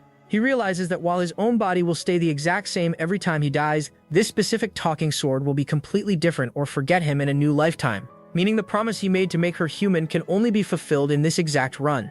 Kiska completely locks in, apologizing out loud for his garbage loser mentality, and decides it is finally time to get serious. He sprints forward, jabbing the centipede all over its body to find a hidden soft spot, but he fails every single time. Suddenly, the giant bug looms over him and opens its massive jaws to swallow Kiska whole. Our protagonist's eyes light up as he realizes this is it. The inside of the mouth is the only weak point on the entire monster. Kiska asks the sword if she is ready to die with him if this plan fails, and since both of them are total unhinged knuckleheads, she happily agrees. Our boy activates his favorite loudmouth skill, Taunt, one last time, making the centipede lose its mind and rush straight at him with its mouth wide open. Kiska dives headfirst straight into the beast's throat and unleashes his swift dragon thrust, cleanly slicing right through the belly of the giant monster from the inside out. The giant centipede explodes, and Kiska stands there victorious as a massive holographic screen pops up in the air, handing him his ultimate completion rewards. The greatsword goes wild, celebrating their big win. Our protagonist fought and died a million times, but he never gave up, and at long last, our boy has officially conquered the S-rank Katarov dungeon. Our boy kicks off this scene locked in chains and crawling on the floor like a total scrub. He got framed for murder and tossed into the dirt of this dungeon. Since then, Kiska fought a non-stop deathmatch against massive beasts while the bozo guards watched. Fast forward through the trauma, and our protagonist stands tall, sweating buckets but flexing his win. He straight up conquered the Katarov dungeon and beat the giant centipede. A blinding light drops from the ceiling, granting him a golden weapon as a boss reward. Kiska spots the glowing treasure on the floor and realizes the game drops sweet loot. He bends down to snatch the blazing sword, looking hyped as hell to catch a break. The black parasitic sword catches him, looking at the new blade, and gets jealous fast. The giant eyeball glares at him, accusing Kiska of cheating on it with a hotter weapon. Kiska drops a nervous sweat, holding both tools like a guy caught texting two girls. He tries to smooth-talk the puppet sword, promising it is just a little side action. But the second he grips the flaming blazing sword, he gets hypnotized by the heat. The puppet sword sheds actual tears, making Kiska feel like an absolute jerk. He gives his toxic partner a pity smile and thanks it for the carry. He figures keeping the flaming blade is a massive brain move to avoid the parasite going rogue. Our boy straps the fire sword to his waist, keeping his clingy X-weapon as a backup plan. Kiska steps up to a glowing magic circle. He stares at the magic ring and asks his needy blade if this thing is an actual exit ticket. The sword confirms it, and our protagonist braces himself for the ride. The eyeball weapon stares wide open while Kiska drops a nervous sweat. Taking a deep breath, he steps right into the center of the magic circle. The memories of his painful, miserable days in the Katarov dungeon flash through his brain. He declares it is time to pack it up and say his goodbyes to this absolute hellhole. A massive beam of light beams him up and teleports him out of the grime. Kiska opens his eyes wide, stunned by the fresh air hitting his face. The scene shifts from dark cave walls to giant stone pillars and lush green trees. He stands on a massive balcony overlooking a bright, sunny landscape. Staring out over the rooftops, our boy turns his back to the camera and takes it all in. A close-up shows his jaw hitting the floor, pure joy plastered across his face. The guy looks like a simp who touched grass for the very first time. His depression era is cancelled right now. A beautiful town spreads out below him, complete with church towers and mountains in the back. Kiska stands frozen on the stone steps, gripping his dark blade while the wind blows past him. He stares up at the bright cloudy sky, soaking in the sweet taste of freedom. Down below the massive stairs, a couple of armored guards spot him chilling on the ledge. The two bozos look shook, sweating and stammering as they point at our boy. Kiska looks down at them with a deadpan stare, unbothered by their panic. One guard loses his mind and screams at the top of his lungs. He alerts the whole block that some madman cleared the entire dungeon and returned alive. Kiska walks down the giant stone steps holding his creepy black blade. The parasitic sword speaks up, asking the boss how it feels to finally touch grass and return to the surface. Our boy looks up at the bright clouds, acting super moved by the view. He mutters that the sky looks way too beautiful right now. Stepping toward the heavy iron gates guarded by two tin can soldiers, he admits that even the sky over this toxic Katarov village looks gorgeous. The sword agrees, soaking in the fresh air with him. Moving into the main village square, Kiska stares at the crowded streets. He gets super soft for a second, thinking he might actually forgive these haters for ruining his life. The local bozos spot him, sweating and whispering that there is no way he survived the dungeon. One curly-haired guy points him out, shook to see Kiska breathing. The parasitic sword gives Kiska the ultimate silent side-eye, judging his weak mindset. Kiska remembers his dark past, thinking about how he almost puked from guilt when he tried to sacrifice Ajiha. Just deep inside his head, dark shadowy figures swarm his thoughts. He questions if he is just a soft coward who cannot bring himself to kill anybody. Snapping back to reality, he looks downcast and depressed in front of the village gates. The sword calls him out, asking straight up if he's giving up on his sweet revenge tour. Sudden change of plans, Kiska's entire face shifts. He flashes the most unhinged psychotic smile known to mankind and whispers that he is not giving up at all. The parasitic sword loses its mind, laughing like an absolute maniac because that toxic energy is exactly what it wanted. A glowing screen pops up, announcing the sword leveled up to level 3 and unlocked the brutal predator form. Kiska stares at the floating box with pure crazy eyes while the villagers start panicking, asking what the hell is happening. The sword morphs right away, expanding into a massive, disgusting black blob monster with giant teeth. Kiska calls out the new form, fully embracing his villain era. Kiska commands his pet monster to go wild and devour every single villager in sight. He screams at the blob to leave 0 survivors, looking like an absolute menace. The giant mouth monster cheers and charges straight into the crowd, ready to feast. It catches a screaming dude and crushes him in its shadowy tentacles. Watching the carnage unfold, a spiky-haired bully and his curly-haired friend freak out and try to book it the other way. Before those cowards can escape, Kiska intercepts them in the alleyway. He kicks them hard and whips out his glowing blazing sword, knocking the bullies flat on their backs. Standing over them with a creepy, dominant smile, Kiska warmly welcomes them back after a long time no see. The guys are shaking on the cobblestones, asking why the hell he is even here. Kiska leans in with a flushed, terrifying grin and demands to know exactly where Darga is hiding. The spiky-haired idiot tries to act tough, refusing to snitch on his boss. Kiska shoves the burning hot tip of his new fire blade right next to the guy's face. Without a second thought, our boy kicks the bully square in the jaw, making him scream in pure agony. Kiska admires his glowing weapon, bragging about how the flames burn whoever he touches. He calls it the absolute perfect tool for a little hardcore torture session. The bully rolls on the ground, holding his burnt face while Kiska watches with 0 empathy. Kiska tells the crying guys that it is fine if they want to keep their mouths shut. He flashes a dead-eyed, flushed smile that screams pure danger. While the bully begs and cries for mercy, Kiska promises he will just keep burning their faces over and over until they finally spill the truth. Our boy is officially cooking, and his thirst for revenge is way hotter than his blade. Kiska tells his giant blob sword he has some personal errands to run, giving the monster full permission to go wild. The puppet sword happily agrees, and the streets quickly fill with screaming people running for their lives. Moving through the chaos, our boy spots the big guy Darga and his crew trying to escape. Kiska blocks their path with a completely unhinged smile, greeting his old bully while Darga just stares back, caught completely lacking. Darga stammers, asking why Kiska is even here. The nervous goons yell that they are way too busy dealing with the monster invasion to waste time on him. Kiska hits them with a crazy smirk and asks what they would do if he was the actual guy causing the monster attacks. Darga gets instantly mad, calling our boy a bastard, but his tough guy act ends fast. Without a single warning, Kiska drives his burning sword straight through Darga's arm. Flames and blood burst from the deep wound while Darga screams in pure agony. Holding his bleeding arm, Darga cries out and orders the rest of his crew to kill the silver-haired freak. Kiska just laughs, bragging that he used to be helpless against them back in the day. He drops a quick taunt, telling the weaklings to come get a taste of his new heat. The goons rush in, but Kiska completely wipes out the entire squad. He cleanly chops one guy's head clean off and stabs another straight through the chest without breaking a sweat. Bodies drop everywhere as our boy flexes his dungeon survival skills, showing these small-town clowns what real trauma looks like. Tossing a severed head to the dirt, Kiska walks back over to his main target. Darga is now shaking on his knees, crying like a total baby. Fifars Darga if he knows exactly what kept him motivated down in that dark hellhole. He leans in close with a psycho stare, listing off all his spicy revenge fantasies like burning, carving, and gouging eyes out. Darga completely breaks down, slamming his head into the stones and begging for forgiveness. Kiska smiles softly, telling his absolute favorite victim not to worry too much.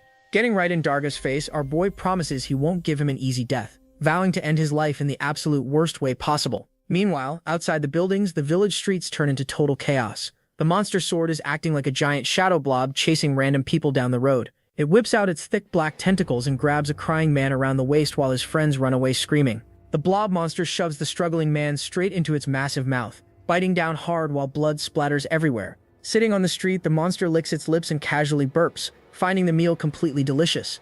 How the Adventurers Guild, the locals are panicking outside and begging the fighters to kill the beast. Inside, the sweaty village chief Rigret is losing his mind, yelling at his guards because they are too weak to fight. Right then, Darga bursts through the wooden doors holding his bleeding arm, completely out of breath and falling to his knees. The armored fighters stare in shock, but the mood changes completely when Kiska walks through the open doorway holding his blade. Kiska flashes a wild smile, looking down at his old bullies and announcing he has been searching for the chief. Bleeding on the floor, Darga begs his dad to just kill Kiska already. The confused chief asks who this guy even is. Right before Kiska proudly explains his story. He brags that he actually survived the dungeon and just teamed up with the monsters to terrify the town. Rigret's eyes widen in shock as he finally realizes this dangerous kid is the exact boy he kicked out. Kiska stands in the center of the room, staring them dead in the eyes, reminding them how they blamed him for Namiya's murder. Pointing his blade directly at the floor, Kiska smiles like a total crazy person and exposes Darga for being the real killer all along. He calls out the chief for covering up his own son's dirty work, completely embarrassing the old man in front of his entire squad. Furious at getting caught red-handed, Rigret orders his armored guards to grab the boy immediately, ignoring the truth. Darga laughs from the ground, mocking Kiska that surviving the dungeon means nothing up here. The armored fighters completely surround Kiska, getting way too confident because they have more people. They point their iron swords at him, laughing that there is zero chance he survives taking on the whole squad at once. Kiska just drops his head and hits them with a dark smile, sarcastically agreeing that he cannot win this fight. Before the guards can even blink, Kiska launches forward and sends the first guard flying through the air, slicing clean through the next man's chest armor. Kiska promises to test their tough talk as the bodies hit the floor. Inside the guild, Kiska ducks a messy sword swing while the village chief and his son watch in total shock. Kiska effortlessly beats the guard, slicing straight through his armor with a flaming blade. The guard's head goes flying into the air with a massive spray of blood, but Kiska just sighs about how weak these guys are. His mind flashes back to the absolute nightmare bosses he fought down in the dungeon. Compared to those giant monsters, fighting these regular humans is literally a joke. He moves like lightning through the room, chopping down 3 more men in the blink of an eye. Another guard drops dead, and Kiska casually complains that this fight is just way too easy. Rigret and Darga are stuck sitting at their table, completely surrounded by dead bodies and sweating heavily. The village chief tries to run for the door, but Kiska instantly points his burning sword at his back. He warns the man that taking one more step means instant death, freezing the entire room in fear. Kiska snaps his head back, glaring at the chief and his son with pure killer intent. He tells them if they even think about running, he will chop their heads off right now. Then his face completely changes into a bright, innocent smile that feels incredibly dangerous. He asks if they want to play a special little game since the father and son are finally back together. Darga and his dad are completely clueless, shaking and asking what kind of game he means. Kiska drops the act, looking down with a wild smile as he prepares to make them suffer. He casually announces that one of them is going to get brutally tortured today. Gripping his blazing sword, he flashes a twisted grin and tells them they get to choose who takes the pain. He offers the father and son a chance to talk it over and pick the victim. When the two men just sit there stunned, Kiska barks at them to hurry up. He tells them to be grateful he is even giving them a choice. Yagakar panics, turns to his son, and immediately throws Darga straight under the bus. The chief claims he has important village duties, so Darga must take the torture since he killed Namiya anyway. Darga completely loses his mind, screaming at his dad for framing Kiska in the first place. Rigrit actually grabs Darga by the shirt, yelling that he only hid the crime for his son's sake, demanding Darga take the hit. Kiska sits comfortably in a chair, laughing at this absolute circus of a family. He looks at them with pure disgust, calling them totally pathetic for turning on each other so fast. Kiska honestly hoped they would show some family love and beg to take the pain for each other. Standing up, he sighs that he expected way too much from these losers, and declares time is up. Darga and Rigrit freeze in terror as Kiska drops the final bad news on their heads. Flashing his most crazy smile yet, he announces they both get to be tortured. Hearing that, the chief completely breaks down and dives straight onto the floor to save his own skin. Rigrit violently slams his head into the tiles, begging for a desperate apology for his son's actions. Kiska watches in pure shock as the old man hits rock bottom. The chief literally begs Kiska to do whatever he wants to Darga, completely selling his boy out just to save himself. Kiska sits back down, staring at the old man groveling on the floor. He calls sacrificing your own kid the most disgusting sight in the entire world. Darga screams at his dad, calling him a piece of trash for the ultimate betrayal. Kiska just smiles warmly at the pathetic duo, calling them a perfect match before announcing he has finally made his decision. Right in the middle of the blood-stained guild, Kiska looks down at the sweating men and pretends to accept the chief's request. Darga completely loses his mind, realizing his own dad just threw him straight into danger. In a massive twist of pure cowardice, Darga slams his face into the floor and begs Kiska to torture his father instead. Kiska just hits them with a cold stare, whispering that their apologies are way too late. Both the father and son are groveling on the tiles, squeaking like rats caught in a trap. Kiska flashes a bright smile, mocking their pathetic display by claiming he is moved by their deep family bond.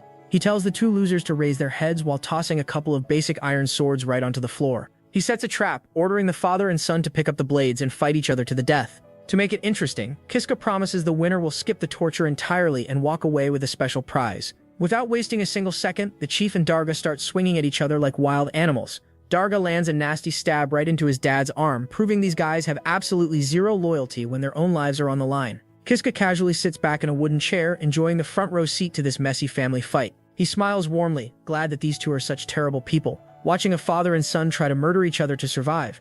Darga completely loses it, driving his blade straight through the chief's neck in a brutal, bloody finish. The village chief chokes and drops dead while Darga stands there panting, completely dripping in his own dad's blood. Kiska claps his hands together like a proud teacher, congratulating the bully and promising to cancel his torture appointment.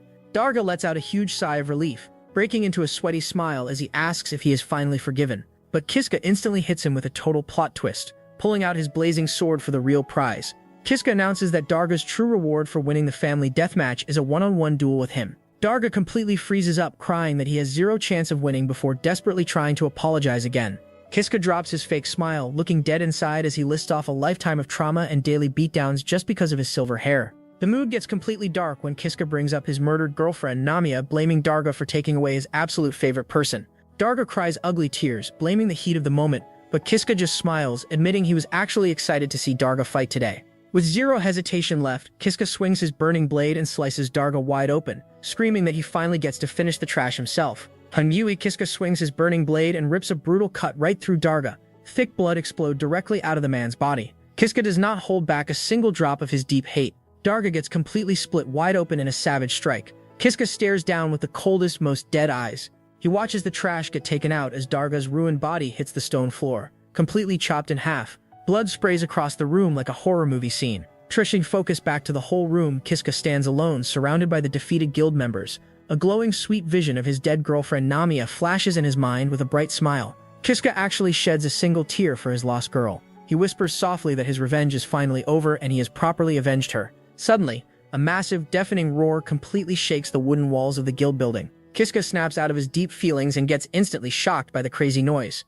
He calls out for his puppet sword and runs straight out the double doors. Stepping out into the village street, Kiska stops dead in his tracks and lets out a confused gasp. Looking down the road, there is no giant monster causing a panic anymore. Instead, a ridiculously massive, smooth black egg is just sitting right in the middle of the street. Kiska stares at this giant, weird object, completely lost for words. Sweating hard, Kiska asks the puppet sword if it is seriously playing a joke on him right now. Stepping closer to the giant egg, Kiska asks what he is even looking at. Suddenly loud cracking noises echo through the street as deep cracks spread all over the black shell. Kiska gets shocked and braces himself as the giant egg completely shatters. A massive explosion of messy, clear liquid blasts everywhere, washing over the entire street. Kiska throws his arms up to block the splash, grunting as the slime covers the ground. Looking at the sticky mess, Kiska is super confused and asks if this is just egg white. The steam clears and he spots a completely naked girl with long hair forming right in the middle of the puddle.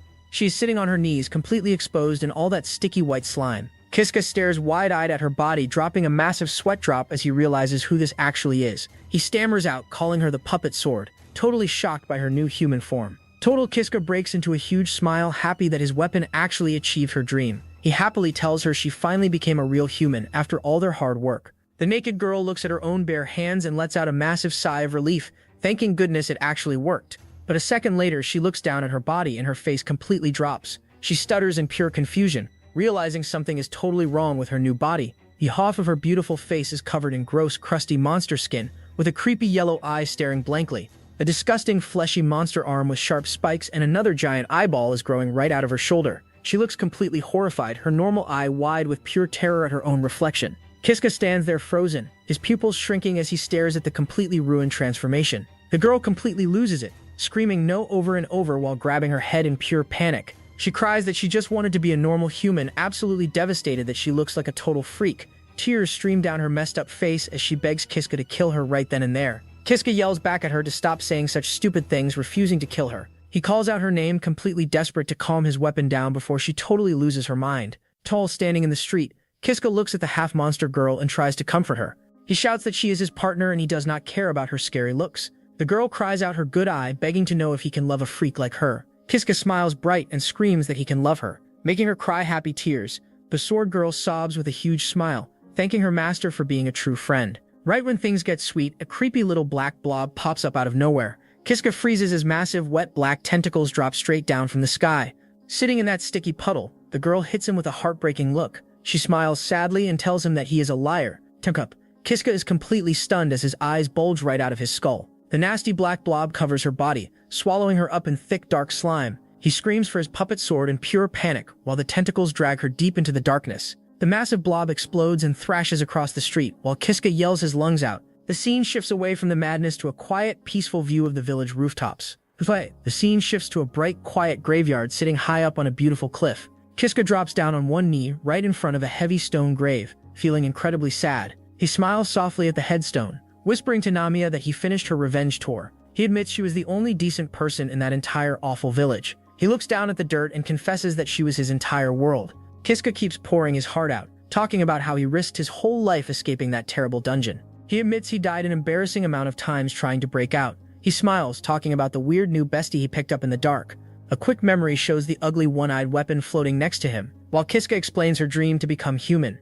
He tells the grave that this crazy sword is the exact reason he survived to get revenge. Kiska is feeling awful, crying at Namiya's grave while thinking about how he completely messed up. He remembers how his weapon finally got a human body, but the whole transformation crashed and burned instantly. Kiska stares at the heavy tombstone, crying hard onto his dirty boots. He feels like the world has totally turned its back on him, and that nobody is left standing by his side. He is completely isolated and totally alone. He breaks down, crying his eyes out while asking how he is even supposed to keep living. Just when he hits rock bottom, a sudden memory pops into his head. The crazy girl Ajahir appears in his mind with a sweet smile, reminding him of a special trick she gave him. Kiska stops crying, takes a deep breath, and quickly opens his glowing screen to check his current stats. Staring at the screen, Kiska gets a massive reality check. Every single high-level skill he worked so hard to get is completely wiped out. His strong sword abilities are straight up gone, leaving his stats completely blank and exposed. But he spots the one ultimate power he still has left. The glorious save and reset skill is still shining bright, ready for another timeline change. Kiska instantly wipes his tears and completely changes his mood from sad to serious. He smiles, proudly declaring he did not fight through pure hell just to end up with this garbage ending. Walking away from the lonely grave, he walks straight toward the dangerous edge of the stone balcony. Standing right on the ledge, he promises to redo this whole messy run as many times as it takes. He refuses to settle, planning to force the exact future he actually wants. Standing on the absolute edge, Kiska steps his boots forward like a madman. He drops a wild smile and tells his puppet sword to just wait for him in the next timeline. Promising to fix her broken transformation, Kiska leans back and lets gravity take over. He falls backward off the giant stone cliff, diving headfirst into the dark forest below. Screaming all the way down, Kiska promises to make her human no matter what it takes, officially pulling the ultimate rage quit to restart his life. Dropping back into the dirt once again, Kiska starts attempt number 560 like a determined tryhard. Our boy falls to his hands and knees, breathing hard on the cold stone floor. He just erased his entire timeline and started from zero again. No matter how many times he fails, he refuses to stop. Standing up and brushing the dust off his clothes, our protagonist makes a promise to his missing weapon. He swears he will turn his puppet sword into a real human girl one day. It sounds impossible, but he is serious. As he walks through the dungeon, our hero finally accepts a painful truth. Killing Darga will never bring Namiya back, so he gives up on revenge and decides those villagers are no longer worth his time. The only person he wants to save now is the one friend who stayed by his side. He reaches the hidden weapon room, expecting to see his sword resting on its stand. Instead, the glass case is empty. His heart sinks. Looking down the dark hallway, he quietly wonders where it could have gone. Before he can react, a huge black tentacle suddenly shoots out of the darkness and wraps around his waist. Our boy gasps as it drags him deeper into the shadows before he can fight back. The tentacle pulls him in front of a giant monster covered with blinking eyes and sharp spikes. Its huge black mouth opens wide, ready to swallow him. Hanging helplessly, our protagonist calls out the name of his weapon in disbelief. Bro really came here to save his partner and got grabbed in 2 seconds. Staring at the monster, he desperately asks why his puppet sword turned into something so horrible. Memories of all the battles they fought together flash through his mind. She had even started becoming human inside his soul room. But the monster gives no answer and only tightens its grip. Without saying a word, the creature shoves him straight into its mouth. He dies at the hands of the partner he came to save and wakes up once again on the cold stone floor. Falling to his knees, our hero is crushed by the betrayal. Sitting in silence, he slowly understands the truth. His partner has become an uncontrollable monster and can no longer fight beside him. Without her strength, his chances of surviving the dungeon are almost gone. A heavy feeling of despair settles over him. After a long moment, our protagonist forces himself to think. Then he remembers something important. His puppet sword always kept her memories, even after every reset. That means she was never affected by his time loop. He starts wondering if there are others like her. Realizing this mystery could be the key to escaping the loop, he decides to search for answers. With a new plan in mind, our boy walks to a heavy wooden door. There is only one person left who might know the truth. He heads toward the glass tube where Aja has been sealed away. Even now, he is not excited about asking the woman who killed him for help. Stopping in front of the tube, he knows she could wake up and kill him again. Still, he smiles and decides he does not care anymore. He will keep coming back until he learns the truth. He slams his hand against the glass, it shatters instantly, and Aja falls onto the cold floor. She slowly sits up and rubs her head. Looking at him with confusion, she quietly asks who he is. Our protagonist freezes before asking if she really cannot remember him. She apologizes and admits she has no memory of his face. Instead of getting upset, he simply smiles and tells her it is fine. Aja looks at him with confused eyes and asks if he knows who she is. Our hero quickly realizes what happened. The dangerous woman who once hunted him has completely lost her memories. Looking around the room, she asks where they are. He explains that they are inside the Kadyrov dungeon. Since she can still speak and think normally, he asks if she knows anything about his missing puppet sword. She sadly shakes her head and says she cannot remember anything. Our boy explains that the sword is actually a living partner and the closest friend he has. He tells her how she changed into a terrible monster. Then he promises that he will find a way to make her human. Aja smiles brightly and says she wants to help him save his friend. He thanks her, but deep inside he feels uneasy. This kind and gentle girl is nothing like the dangerous killer he remembers. It almost feels like he met a completely different person. Deciding not to question it any longer, our protagonist tells her that a powerful monster is blocking their path and he has no weapon. She nervously admits she does not know what to do. He asks if she remembers how to use her item box ability. After focusing for a moment, a bright light appears in her hand. Seeing the light, our boy excitedly asks her to pull out a weapon. She reaches into the magic space and takes out a large shining sword with a proud smile. He happily grabs it, joking that they finally have something better than his bare fists. Aja admits the sword is far too heavy for her anyway. Soon they reach another battle. Our hero cuts through a group of headless mules with fast, powerful attacks. Aja watches with wide eyes, amazed by his strength. After the fight, they continue down the hallway. She happily suggests cooking the fresh monster meat for dinner, making him wonder if she is taking dungeon life a little too seriously. Although he feels stronger, his thoughts keep returning to the puppet sword. He knows he will need her power to face the golden living armors waiting ahead.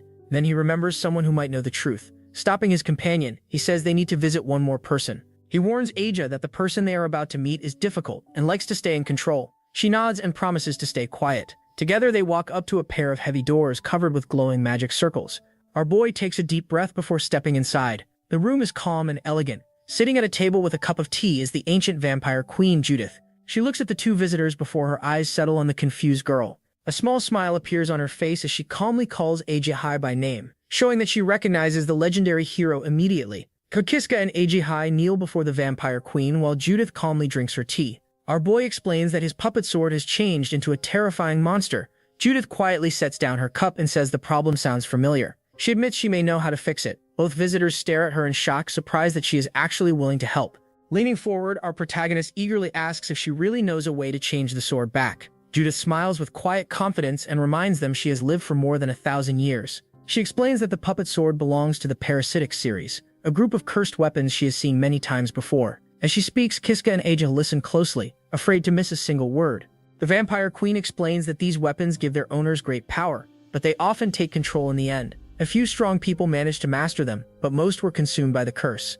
Looking at our hero, Judith says she already has an idea about his sword. However, she refuses to be certain until she sees the monster herself. Our boy quickly thanks her and drops to one knee beside Aboa, asking for her help. Judith watches the pair in silence before pointing out the real problem. The sword is not what worries her. Instead, she asks why he casually walked into her home with the legendary hero Eiji. Judith turns her sharp eyes toward the young girl and calls her someone powerful enough to change the world. She wants to know why such a dangerous person is standing in her private lounge. Our protagonist immediately explains that Eiji has completely lost her memories.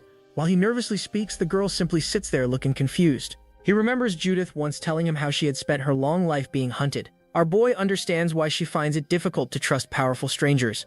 Trying to calm the situation, he smiles and introduces himself as nothing more than a simple farmer. Judith looks genuinely surprised that an ordinary farmer somehow ended up traveling with the world's greatest hero. Our hero calmly explains that he was only trying to survive when fate dragged him into the Katarov dungeon. Looking Judith in the eyes, he promises he is just a normal man doing his best. She studies him for a long moment before admitting she does not fully believe his story. Even so, she respects his determination. With a small smile, Judith agrees to help deal with the mutated sword. Relief spreads across the room. Kiska and Eiji thank her, and our boy cannot hide his excitement. Getting help from the vampire queen was much easier than he expected. The three of them officially decide to work together. It is an unusual team, but everyone agrees to face the danger side by side. Our protagonist feels more hopeful now that two powerful fighters are standing with him. Suddenly, Eiji grows uneasy and quietly says that something dangerous is coming. Before anyone can react, another black-haired girl drops into the room from above. The newcomer looks exactly like Eiji, but her cold smile gives off a completely different feeling. Without warning, she swings a huge sword at the group. Judith steps forward to stop the attack, but the stranger slices through both of the vampire queen's hands. Our boy shouts in shock, wondering how someone could cut through a vampire so easily. The real Eiji stares at the stranger in complete confusion and asks why another version of herself exists. The newcomer coldly calls herself Dark Eiji and says the gentle girl standing there is only a fake. She knocks the confused Eiji onto the floor without showing any mercy. Dark Eiji says the two of them should become one again. The frightened girl refuses, saying she has no idea what she means. Angry at the answer, the clone charges forward to erase her completely. At that moment, Judith calmly regenerates her missing hands into two large blood scythes. She warns the intruder that attacking her home comes with a heavy price. The two powerful women clash, sending a huge shock through the room. Watching the battle, our protagonist finally realizes that Dark Eiji is a completely separate person from the kind girl beside him. The clone angrily orders Judith to move aside. Instead, our hero steps in front of his companions. He calmly tells Dark Eiji that he did not come looking for a fight today, but he will protect the people standing behind him. Dark Eiji shouts that she is the true hero who saved the world and calls the gentle Eiji a fake. Our boy stays completely calm. He tells her that her title means nothing to him. The only thing that matters is the person she has become. Just standing firmly with his sword ready, he tells the clone that she is not welcome with them. He refuses to let her hurt his friends. Bro really chose to argue with the one person crazy enough to attack a vampire. Those words hit Dark Eiji harder than any sword. Her weapon slips from her hand as she slowly falls to her knees.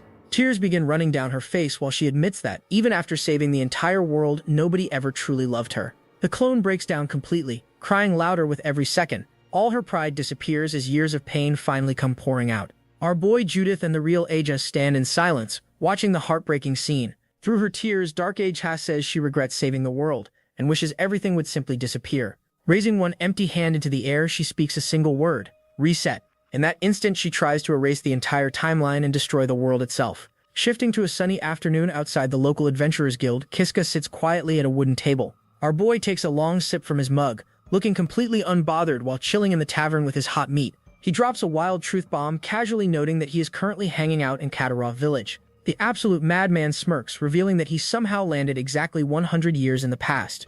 Taking another gulp of his drink, Kiska remembers the absolute meltdown that brought him here in the first place. His mind jumps back to Dark Age horror, throwing her massive crying fit and screaming to reset everything. That salty temper tantrum literally swallowed the entire world in a thick wave of pitch-black darkness. Transitioning to an empty dark grid, our boy suddenly wakes up floating aimlessly in a weird void with zero sky or ground. Stranded in this trippy space, Kiska gets surrounded by a bunch of freaky floating silver pyramids. A mysterious voice echoes through the dark, teasing our boy and saying he looks like he just saw a ghost. Kiska sweats hard, admitting his brain is totally scrambled after everything that just went down with his crazy exes.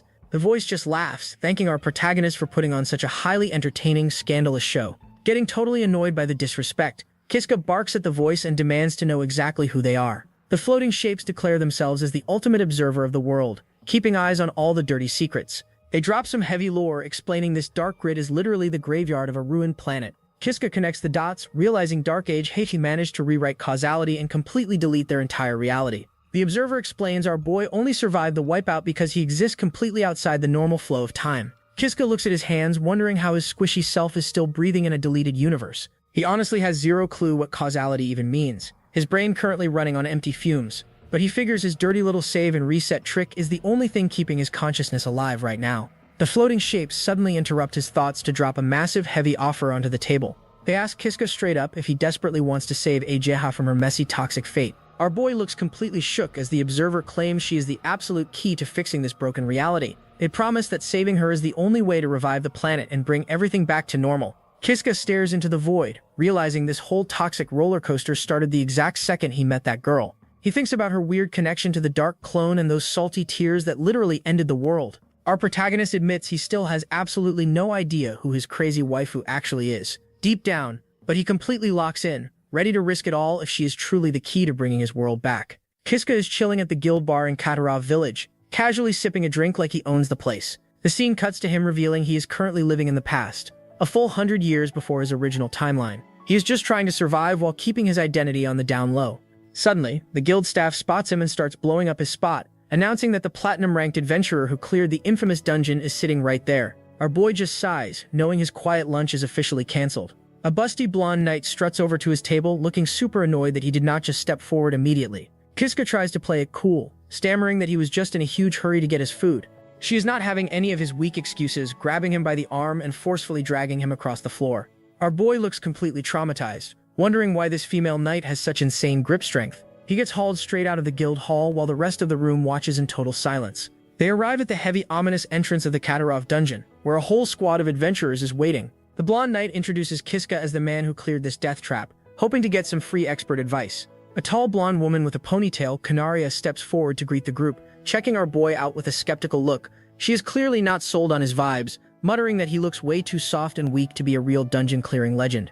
Canaria gets right in Kiska's face, asking for his name while her squad looks on with massive doubt. Our boy nervously introduces himself as Kiska, looking like a deer in headlights. The blonde knight stands right behind him, clearly stressed and questioning why they are trusting a random stranger with their lives. Canaria keeps it professional, telling everyone to chill out and stay calm while she handles the situation. Kiska is just standing there, hoping he does not have to fight his way out of another awkward social interaction today. The squad gathers to hash out the details while Canaria keeps it professional. She admits that working with a complete stranger is a huge gamble, but earning his trust is the top priority for their mission. She asks Kiska to keep their upcoming discussion under wraps, and our boy agrees to zip his lips. The group is clearly stressed, but they need someone who knows the dungeon's map inside out to even stand a chance against their target. Canaria drops the bomb, revealing they have been hunting a mysterious person hiding deep in the Katarov dungeon. Kiska is visibly sweating, wondering who they are tracking down while he stays low-key. He plays it cool, admitting he knows the dungeon layout better than anyone, even though his heart is racing. Canaria finally spills the beans, announcing their target is none other than the legendary Demon King himself. Kiska completely loses his mind, looking like he just saw a ghost in broad daylight. Our protagonist stammers out in pure shock, totally unable to compute why this random group is hunting such a god-tier boss. The scene freezes while narration drops the heavy context. This is happening a century before Kiska's time. A legendary hero party once took down the Demon King back in the day, and these warriors are part of that history. Kiska frantically asks who the hell these people are supposed to be. Canaria stands tall, looking like the ultimate main character as she introduces the crew. She reveals the leader is the legendary hero Eligen, flanked by his elite squad of companions. This is the fabled party that supposedly clapped the Demon King and saved the entire planet. Kiska stands there staring at a living legend, fully realizing he just crashed into a history lesson he was never prepared for. Elijin explains that the western region is in the middle of a brutal war against the Demon Lord's army. Their side is winning for now, but everything could change if the Demon Lord escapes into the Katarov dungeon. If that happens, he could hide in the darkness and rebuild his forces. That is why they need someone who knows the dungeon better than anyone else. Canaria steps forward and sincerely asks Kiska to guide them with his knowledge and experience. Our boy quietly looks at the group, trying to understand how he somehow ended up standing with the legendary heroes party. Before agreeing, he asks if he can ask one important question. Elijin smiles and tells him to ask anything. Taking a deep breath, our protagonist mentions the name Age Hatsubaki and asks if anyone has ever met her. The party exchanges confused looks. After a moment, Canaria apologizes and says none of them have ever heard that name.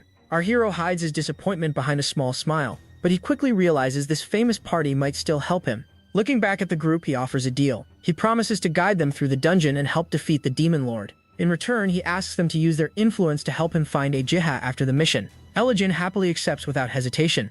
The legendary hero shakes his hand, officially welcoming him into the party. Our boy cannot believe he has just joined the most famous group of heroes in history. Wanting everyone to feel comfortable, Elijin suggests introducing themselves before moving out. Canaria asks their newest member to go first.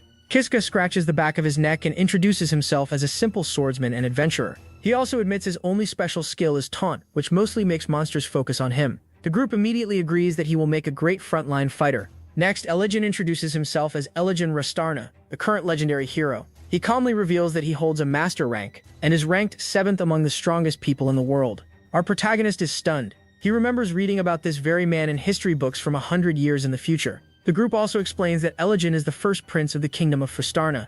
Our boy suddenly realizes he is not only standing beside the world's greatest hero, but also a real prince. The blonde receptionist adds that master rank belongs only to the 10 strongest people alive. Hearing that Elijin is ranked 7th, our hero starts wondering how someone that powerful still acts so humble. Now he has to guide a walking legend through the dungeon. Canaria introduces herself next. She is a diamond rank holy knight known for both great defense and powerful attacks. Our protagonist gives an awkward smile, already feeling how serious this mission is. A large bearded dwarf steps forward with a loud laugh and introduces himself as Gorgon, the party's warrior. He happily welcomes Kiska and says he is looking forward to fighting together.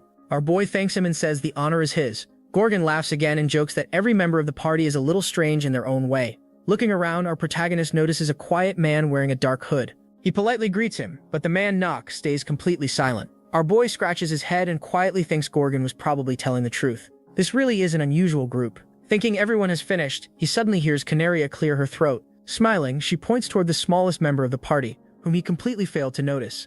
Looking down, our hero finds a tiny elf girl carrying a huge staff. With a friendly smile, he gently pats her head and asks if she got separated from her mother. The little elf instantly turns bright red with anger and glares at him. Elijin cannot help laughing as he introduces the girl as Nayu, the party's powerful elven mage. Our protagonist immediately remembers that elves can live for hundreds of years while looking young. Realizing his mistake, he bows deeply and apologizes while the others laugh at his awkward moment. No crosses her arms and warns him never to treat her like a child again. He quickly agrees, promising to show proper respect from now on. With the introductions finally finished, Canaria announces that it is time to leave. The party soon arrives at the huge entrance of the Katarov dungeon. Stopping before the massive doors, our boy welcomes them to the second entrance. Canaria looks confused and asks what he means. His expression becomes serious as he explains that this entrance is where condemned criminals are thrown into the dungeon. The knights fall silent as they realize the guide they just recruited was once one of those prisoners. After making their final preparations, the party activates the teleportation circle. A bright light surrounds everyone before they are transported deep into the dungeon. When the light fades, our protagonist quickly looks around and realizes he has been separated from the others. The hallway is completely silent. Now he is alone again. Looking around, he quietly admits he never reached this floor during his earlier attempts. Our boy begins walking through the long stone corridor, searching for any sign of the hero's party. The deeper he goes, the stronger the strange feeling becomes. Something powerful is waiting ahead. A huge ape-like monster with a sharp mohawk slowly steps out of the darkness. It towers over him, muscles covered in scars. Our hero calmly grips his sword and gives a small grin, joking that even monsters care about their hairstyles. The beast answers with a deafening roar and charges forward, ready to crush him. Deep inside the dungeon, our protagonist comes face to face with a huge bugbear with a sharp mohawk. Instead of panicking, he smiles a little. He fought this exact monster hundreds of times in previous timelines, so every attack is already burned into his memory. The bugbear throws a powerful punch, but our boy quickly ducks under it. Before the monster can react, he pulls out his flaming sword and cuts it down with one clean strike. The giant creature falls to the ground without getting another chance to attack. Watching the body collapse, a drop of sweat rolls down his face. Out of old habit, he almost fought with his bare hands, just like he did during his countless deaths in the past. Shaking off the memory, he decides to clear the remaining bugbears as fast as possible and catch up with the hero's party. As he runs through the dungeon, he suddenly stops in front of a deadly trap. A huge pit filled with sharp spikes blocks the path. His face grows serious as old memories return. In the past, he used to charge through traps like this without caring, because he knew he would reset after dying. Looking at it now, he realizes the fear never truly left him. This time, our hero chooses the safe path. He carefully moves along the edge until he finally gets past the trap without a scratch. A little farther ahead, he enters a small room where a beautiful treasure chest sits on a stone pedestal. The moment he sees it, he remembers this was the place where he gained his second special skill many years ago. Since history has already changed, he wonders if the chest will still work. Slowly opening the lid, he sees a glowing magic screen appear in front of him. It displays many different abilities, ranked from strongest to weakest. Relief fills his heart. The treasure still functions exactly as before. Now he has to choose wisely. Looking through the list, our protagonist remembers reaching this room in his previous life without a weapon. Back then, he survived only by making monsters fight each other. Things are very different now. He already has a powerful enchanted sword and far better sword skills. Without much hesitation, he chooses the ability of acceleration.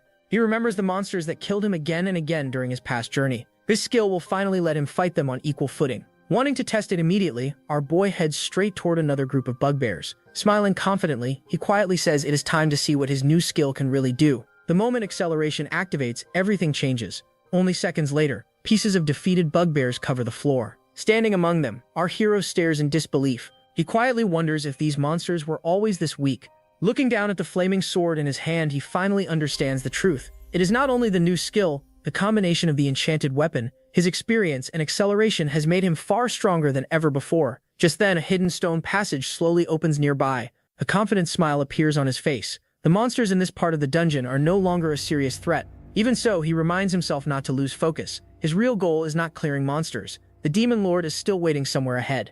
Although finding the hero's party should come first, there is something even more important he needs to confirm. Following another hallway, our protagonist reaches a strange room where 3 giant magic circles glow across the floor. Without hesitation, he steps onto one of them. Bright light surrounds him as the teleport spell activates. Only one thought fills his mind. If his guess is right, he might finally find the person he has been searching for. When the light disappears, he finds himself inside a massive dark chamber that looks like a sky full of stars. At the center stands a huge glowing seal covered with powerful magic. His eyes immediately search the prison. Then he freezes because it is completely empty. Memories of Aisha trapped inside those chains flash through his mind. Suddenly, he understands the truth. This point in history happened before she was ever sealed away. If she is not here, then she must still be somewhere else. Determined to find her, our boy leaves the chamber and continues exploring the unfamiliar halls. After walking for a while, he hears the sounds of battle echoing through the dungeon. Quietly moving closer, he looks around the corner. His eyes widen. Canaria is fighting alone inside a werewolf nest. She moves with amazing speed, blocking attacks and cutting through enemies with graceful swordplay. Watching her, our protagonist cannot help feeling impressed. But he also knows this place better than anyone. 1 or 2 werewolves are not dangerous. The real danger begins when the whole pack attacks together. Almost as if proving his thoughts right, another werewolf suddenly jumps toward Canaria from behind. She activates her own acceleration skill to avoid one attack, but another beast rushes toward her blind spot. Without thinking, our hero charges forward. His sword slices through the werewolf before it can touch her. Landing beside the surprised knight, he gives a small smile and says he came to help. Standing back to back, the two prepare for the rest of the pack. Raising his dark enchanted sword, our boy says they will finish every last one of them. Working together, they cut through the werewolves with perfect teamwork. Before long, silence fills the chamber, and monster bodies lie across the floor. Looking around, our protagonist lets out a relieved breath and admits they somehow defeated the entire pack. Instead of thanking him, Canaria gives him a sharp look. She reminds him that he was only supposed to guide the party, not jump into dangerous battles. She proudly explains that she is a diamond rank holy knight and believes she could have defeated the werewolves without his help. But our hero quietly listens until he finally understands her feelings. To her, he is not a trusted ally. He is simply a stranger who entered the dungeon through a prisoner's path. With a tired smile, he admits that her doubts are completely reasonable. Anyone seeing him arrive through that entrance would think the same. Calmly introducing himself again, he says he has become used to people judging him before they know who he really is. Yui's honest words catch Canaria by surprise. Without turning around, she quietly says his name before telling him something unexpected, that if he dies here, it becomes her responsibility. Our boy looks at her in surprise. She explains that protecting ordinary people is every adventurer's duty. Then, looking slightly embarrassed, she adds that she was the one who brought him into this dangerous mission. Because of that, she feels responsible for making sure he leaves the dungeon alive. Hearing those words, our protagonist is deeply moved, softly calling her name. He begins speaking about his painful past. He says his life has been filled with suffering, and even after giving up everything, he still could not save the person who mattered most. Before he can continue, Kanaria gently raises a hand and stops him. She quietly tells him there is no need to say any more. Everyone carries painful memories they wish they could leave behind. Those simple words stay with him. Watching her walk ahead, our boy smiles sincerely and apologizes for the way he acted earlier. After a short silence, Kanaria accepts the apology. She says nothing else, but deep inside she realizes she judged him too quickly. He was nothing like the person she first imagined. The pair continued through the long stone hallway, their footsteps echoing across the cold floor. Breaking the silence, our protagonist asked Kanaria where she thought Eligen and the rest of the party had gone. After thinking for a moment, she said the hero would most likely leave everyone behind and chase the Demon King alone. If they simply followed the Demon King's path, she believed they would catch up with him sooner or later. While listening, something suddenly caught our boy's attention. His eyes stopped on a huge hole broken through the corridor wall, and a smile slowly spread across his face. Pointing at the opening, he told Kanaria he knew exactly where they were. She looked confused, so he explained that the hidden passage led to Lady Judith's second hideout, a place she rarely visited but one he knew very well. The memory of Judith's playful smile crossed his mind, making him laugh quietly. He admitted he had spent a lot of time there himself, and even mentioned that the hideout had been around for nearly 100 years. Kanaria looked surprised and curiously asked where the tunnel actually led. The question made him freeze for a second. A small drop of sweat appeared on his forehead as he admitted it was a passage mainly used by vampires. The moment he said the word vampires, Kanaria's face turned serious. Seeing her expression, our hero instantly realized he had said the worst possible thing. Knowing how strongly she believed in justice, he was sure she would want to hunt down every vampire inside. He quickly waved his hands and tried to fix the situation, saying, No, that's not what I meant." His mind raced before he blurted out the first excuse he could think of. He awkwardly claimed it was actually a break room. Kanaria stared at him with clear doubt and calmly replied that she had never heard of a break room inside a dungeon. Trying to stay calm, our boy doubled down on the story. He explained that the room had beds, a kitchen, and everything needed to rest, adding with an awkward smile that he had stayed there many times himself. Kanaria thought about it for a moment before shaking her head. They were not tired, and wasting time now would only help the Demon King. Without another word, she continued walking. Yui, watching her leave the tunnel alone, our protagonist quietly let out a breath of relief. Judith might be a vampire, but she had also helped him more than almost anyone else. At least today, he did not have to explain that complicated part of his past. The two continued through the old dungeon halls. Looking around, our boy noticed that almost nothing had changed even after 100 years. The cracked stone ceiling, the old walls, and the ancient paths all looked exactly the same. It almost felt like time itself had stopped inside the Katarov dungeon.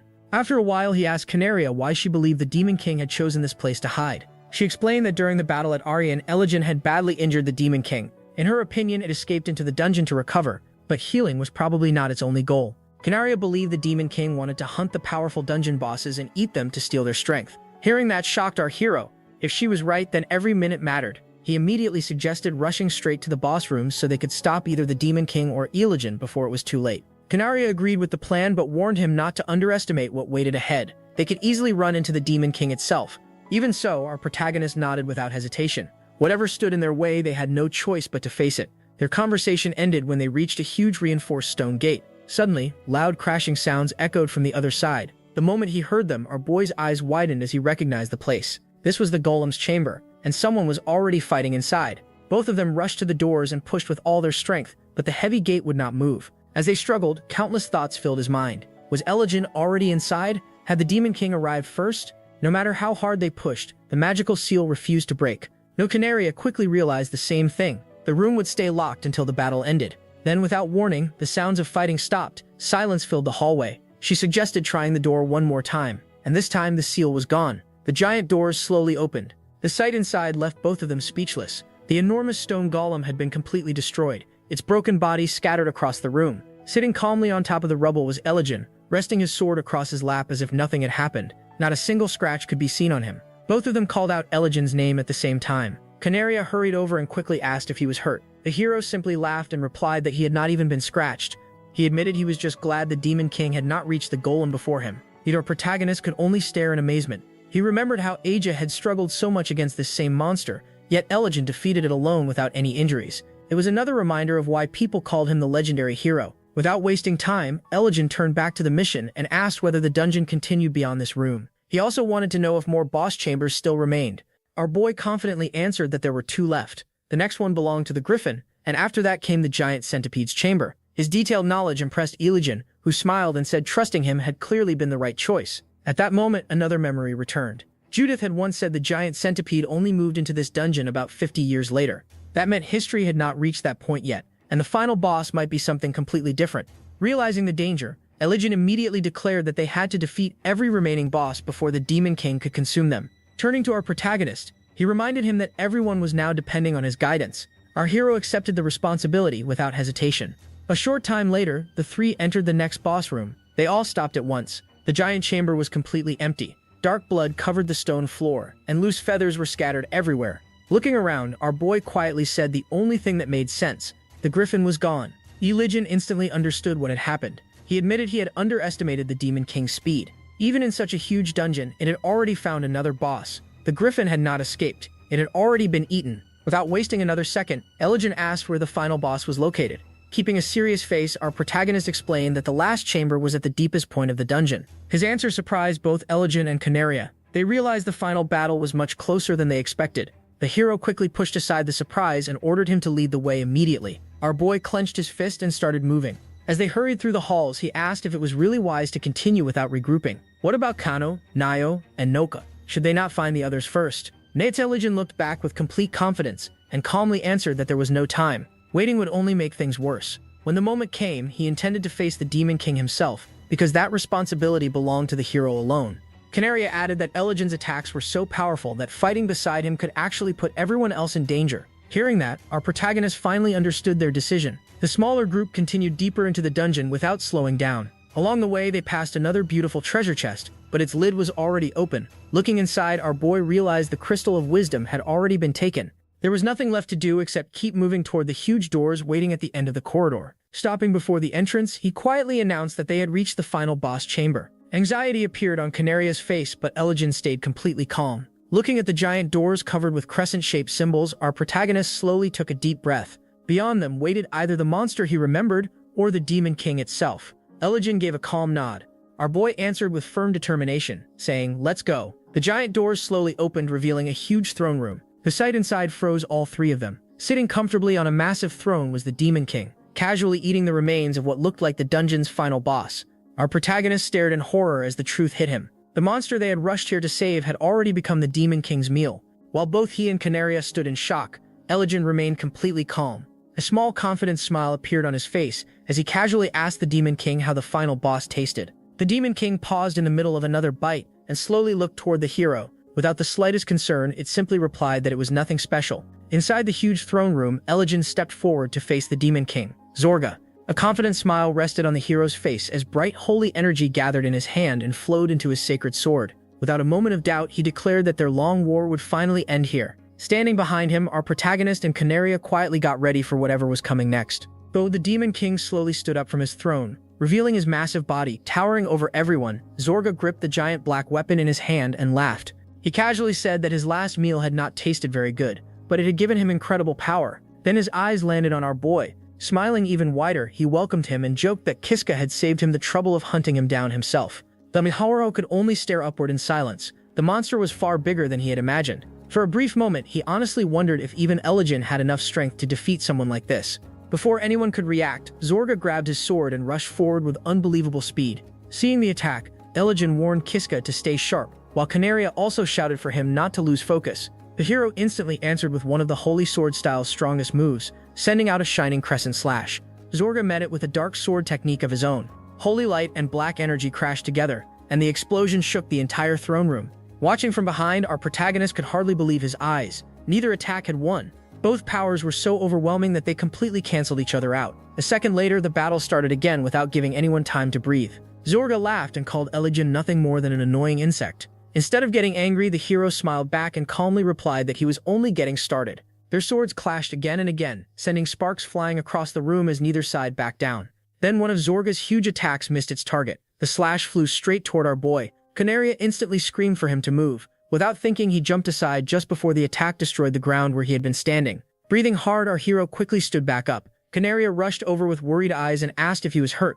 He caught his breath and assured her he had escaped in time. Without taking her eyes off the battle, she warned him that neither Eligen's attacks nor Zorga's could be survived. If either one hit them directly, they would die instantly. Their only chance was to stay out of the way. As the battle continued, Canaria quietly explained who they were facing. Zorga belonged to a mutated race of man-eating giants. During the battle at Ariane, Eligen had badly injured him, forcing him to retreat into this dungeon. At the same time, the hero revealed another shocking truth while blocking another heavy attack. Among the master rank warriors, Eligen stood in 7th place, but Zorga ranked even higher. The news hit our protagonist hard. The Demon King was already ranked 5th before entering the dungeon. Now that he had eaten several dungeon bosses, he had become even stronger. Canaria admitted that he was probably more powerful than Eligen at this point. The battle quickly proved her right. Every heavy swing from Zorga pushed the hero farther back. For the first time, strain appeared on Eligen's face. Watching from the sidelines, our boy and Canaria could only stand there. There was nothing they could do against monsters at this level. Realizing he now had the upper hand, Zorga grinned and admitted that Eligen had entertained him longer than expected. Then he slowly raised his giant sword above his head and roared the name of his finishing move, Annihilation. Seeing the deadly attack coming down, our protagonist instinctively rushed forward. Canaria immediately grabbed his arm and stopped him, telling him to wait because she trusted Eligen completely. At the very last second, the hero slipped beneath the giant sword and avoided the attack by the smallest margin. Standing up again, Eligen calmly declared that battles were never decided by strength alone. Hope returned to the faces of his companions. As he prepared his next move, Canaria explained that besides his incredible sword skills, the hero had mastered a powerful enhancement technique that pushed every part of his body beyond normal human limits. Together, those abilities created the strongest technique in the Holy Sword style. A brilliant flash filled the room as an ultimate attack. A shining wave of holy energy cut across the battlefield and carried him straight past Zorga. The strike blasted the Demon King's helmet away and knocked the giant sword from his hands. But Zorga was still standing. Slowly turning toward the hero, the Demon King smiled and mocked him, saying even his strongest attack had failed. Our boy and Canaria stared in horror. Even Elidel looked shocked. He could not understand why his greatest technique had not finished the battle. Before the hero could recover, Zorga suddenly disappeared. A moment later, his giant fist slammed into Eligen's side. The impact threw him across the throne room before he crashed into the far wall. Blood ran from the corner of his mouth as he struggled to breathe. Only then did he realize this version of Zorga was far stronger than the one he had fought before. Seeing Eligen injured, our protagonist immediately ran toward him. Canaria shouted for him to stop, but Eligen yelled even louder, ordering both of them to stay back. Anyone stepping into the fight now would only get caught in the middle and die. Hearing those words, our boy froze where he stood. Meanwhile, Zorga calmly picked up his fallen sword. He admitted that he had planned to make the hero suffer before killing him, but he had changed his mind. Confused, our protagonist wondered what he meant. Dark energy began pouring into the Demon King's weapon until the whole room shook under the pressure. Zorga calmly announced that he would erase the hero completely with an advanced sword technique. The amount of power gathering around the blade left everyone speechless. Then, with one devastating swing, he released his ultimate attack, Phantom Holy Annihilation. Canaria watched in horror, realizing this could be the end. Eligen had nowhere to run. Accepting the situation, the hero quietly prepared to take the attack head-on. Just before the wave reached him, a single word echoed across the battlefield: save. Both our boy and Canaria froze. For a second, our protagonist wondered if he had imagined hearing it. Then something impossible happened. The enormous attack simply disappeared. Only burned rubble remained where Eligen had been standing. Zorga looked around in confusion before bursting into laughter. He mocked the hero, wondering if he had been completely erased. Before he could finish speaking, dozens of identical Illigens suddenly surrounded him and attacked from every direction at once. Our hero gasped while Canaria stared in complete disbelief. At first, it looked like the hero had somehow created copies of himself. Then the truth finally clicked. Those were not clones at all. Illigen was moving so fast that countless after-images overlapped, making it look like many heroes were attacking together. Canaria confirmed exactly that. The hero was using his unique save ability. By rewinding tiny moments of time again and again, he repeated the same attacks until every version of himself seemed to exist at once. The explanation shook our protagonist to his core. He also possessed both save and reset, but after seeing Illigen fight, he understood one painful truth.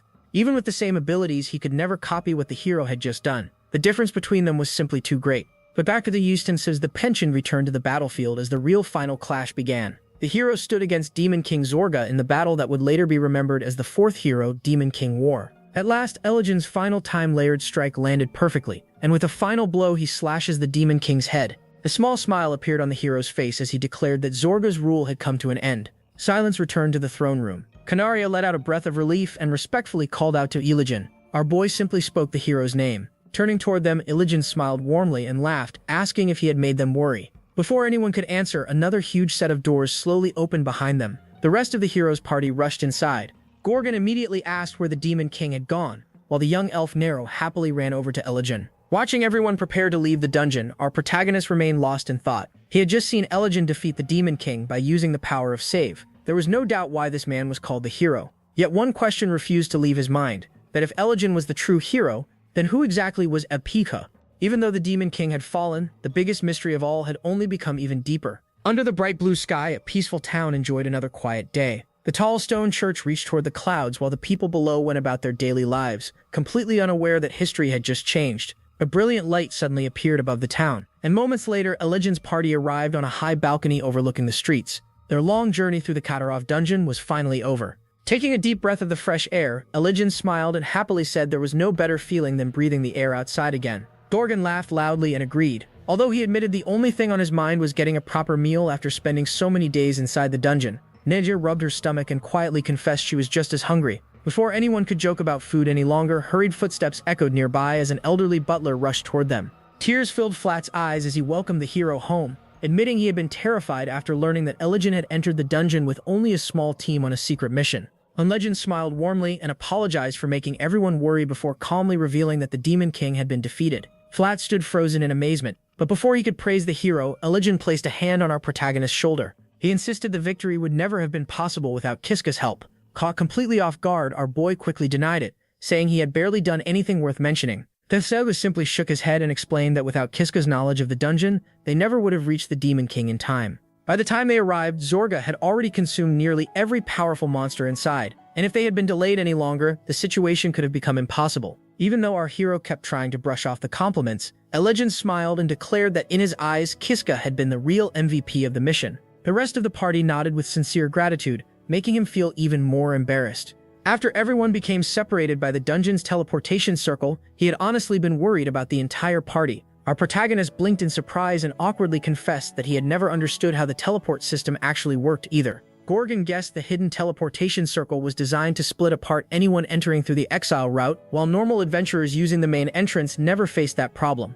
Before the conversation could continue, Flat politely reminded everyone that the villagers were waiting outside. Following him into town, the hero's party found a huge crowd already gathered. Excited whispers spread everywhere as people spoke about the hero entering the famous Katarov dungeon. Raising one hand, Eligen summoned an elegant treasure chest with magic, before proudly introducing himself as the first prince of the kingdom of Rastana. Once everyone's attention was fixed on him, Eligen announced that the Demon King had fallen. The treasure chest slowly opened, revealing Zorga's severed head resting inside as undeniable proof. Raising his fist high into the air, the hero declared that peace had finally returned to the world, and invited everyone to celebrate together. Loud cheers filled the streets while our boy quietly smiled to himself. For the first time in a long while, he felt like everything had somehow worked out. Nearby, Eligen laughed while chatting with Nayu, joking that ever since entering this era, not a single day had gone according to plan. Walking through the lively streets, our protagonist slowly felt the fear he had carried for so long begin to disappear. For once, things really seemed to be getting better. Even the heavy weight on his heart felt a little lighter.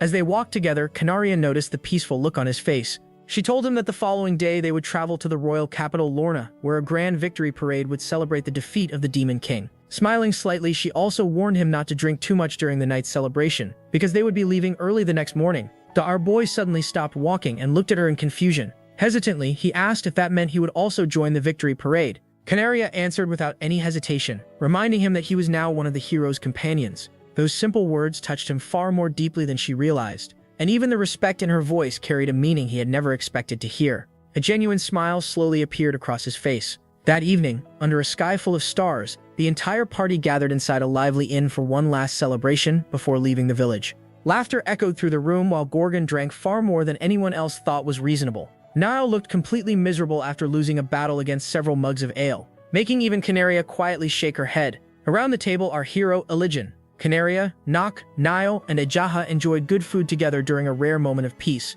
As everyone celebrated, our protagonist remembered the promise Eligen had made.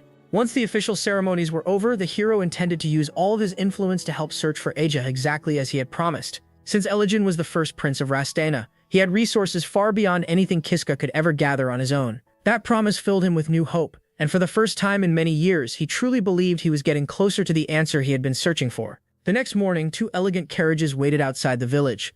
Eligen organized everyone's seats himself. Canaria, Flat, and Nock climbed into the first carriage, while our boy rode with Gorgon, Neo, and Neo in the second. The cheerful dwarf immediately slapped him across the back and loudly declared they were brothers now. The unexpected welcome almost knocked the air out of him, but he could not help smiling. Neo quietly watched the two of them, Thinking back to their awkward first meeting, she still felt there was a little distance between herself and Kiska. Pushing those thoughts aside, she cheerfully encouraged everyone to hurry toward Lorna. Once the carriage started moving, silence filled the inside until Gorgon decided he simply could not sit quietly any longer. Calling our hero Big Bro again, Gorgon curiously asked how many teammates had helped him conquer the Katarov dungeon. After a brief pause, Kiska quietly answered that he had cleared the entire dungeon alone. The answer shocked everyone inside the carriage. Even Gorgon, a diamond rank adventurer, stared at him with wide eyes because surviving such a dungeon alone sounded almost impossible. Our protagonist calmly explained that he had no other choice. After being thrown into the dungeon through the exile route, there was no escape until the dungeon had been cleared. He simply kept moving forward because stopping meant dying.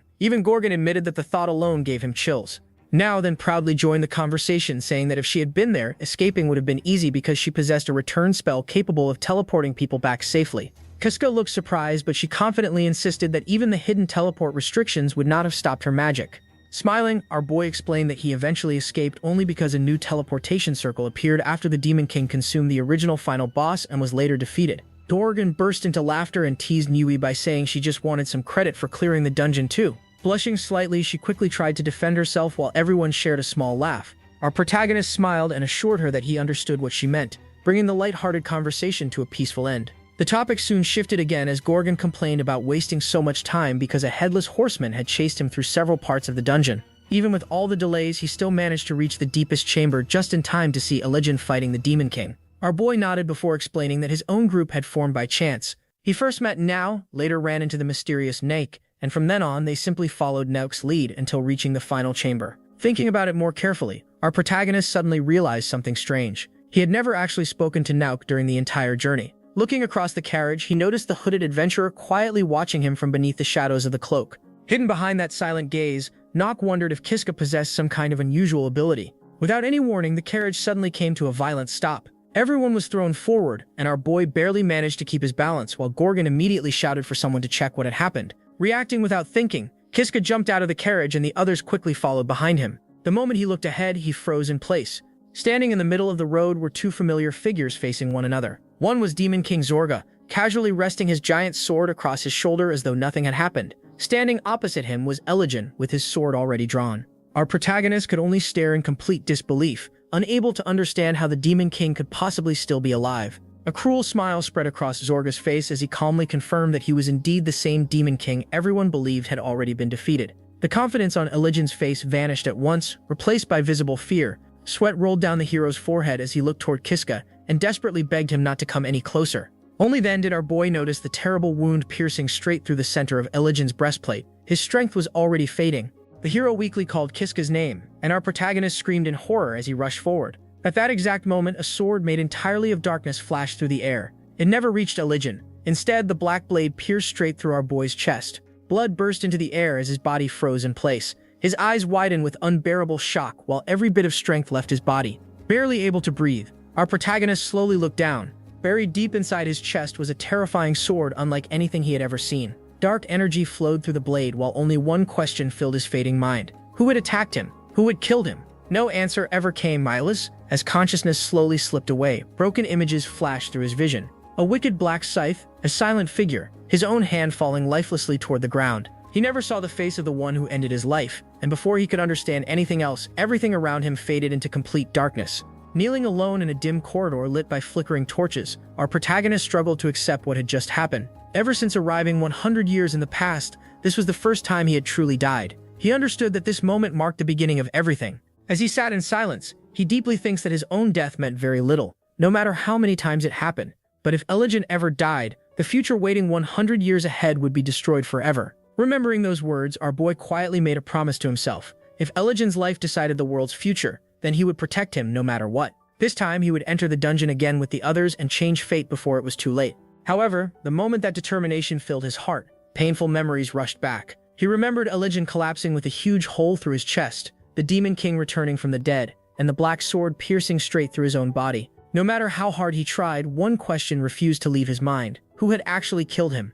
Slowly getting back to his feet, Kiska walked deeper into the endless stone passage while replaying every moment of the battle. Everything had happened far too fast. During the final fight, he clearly remembered seeing only Elijin and the Demon King. Still, one detail kept bothering him. The carriage ahead of his own had been carrying Canaria, Nock, and Flat, yet none of them had appeared during the final battle. The only answer he could think of was that everyone inside the front carriage had already been killed before the fight against the Demon King had even started.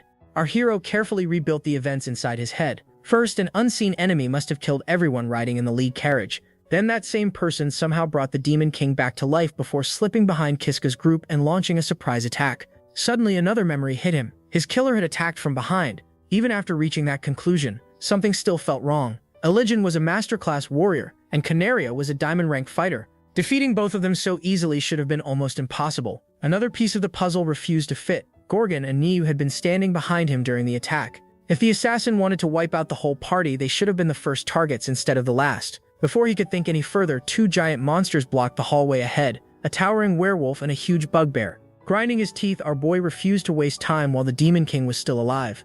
He rushed forward, cutting through both monsters while continuing to search for answers inside his own memories.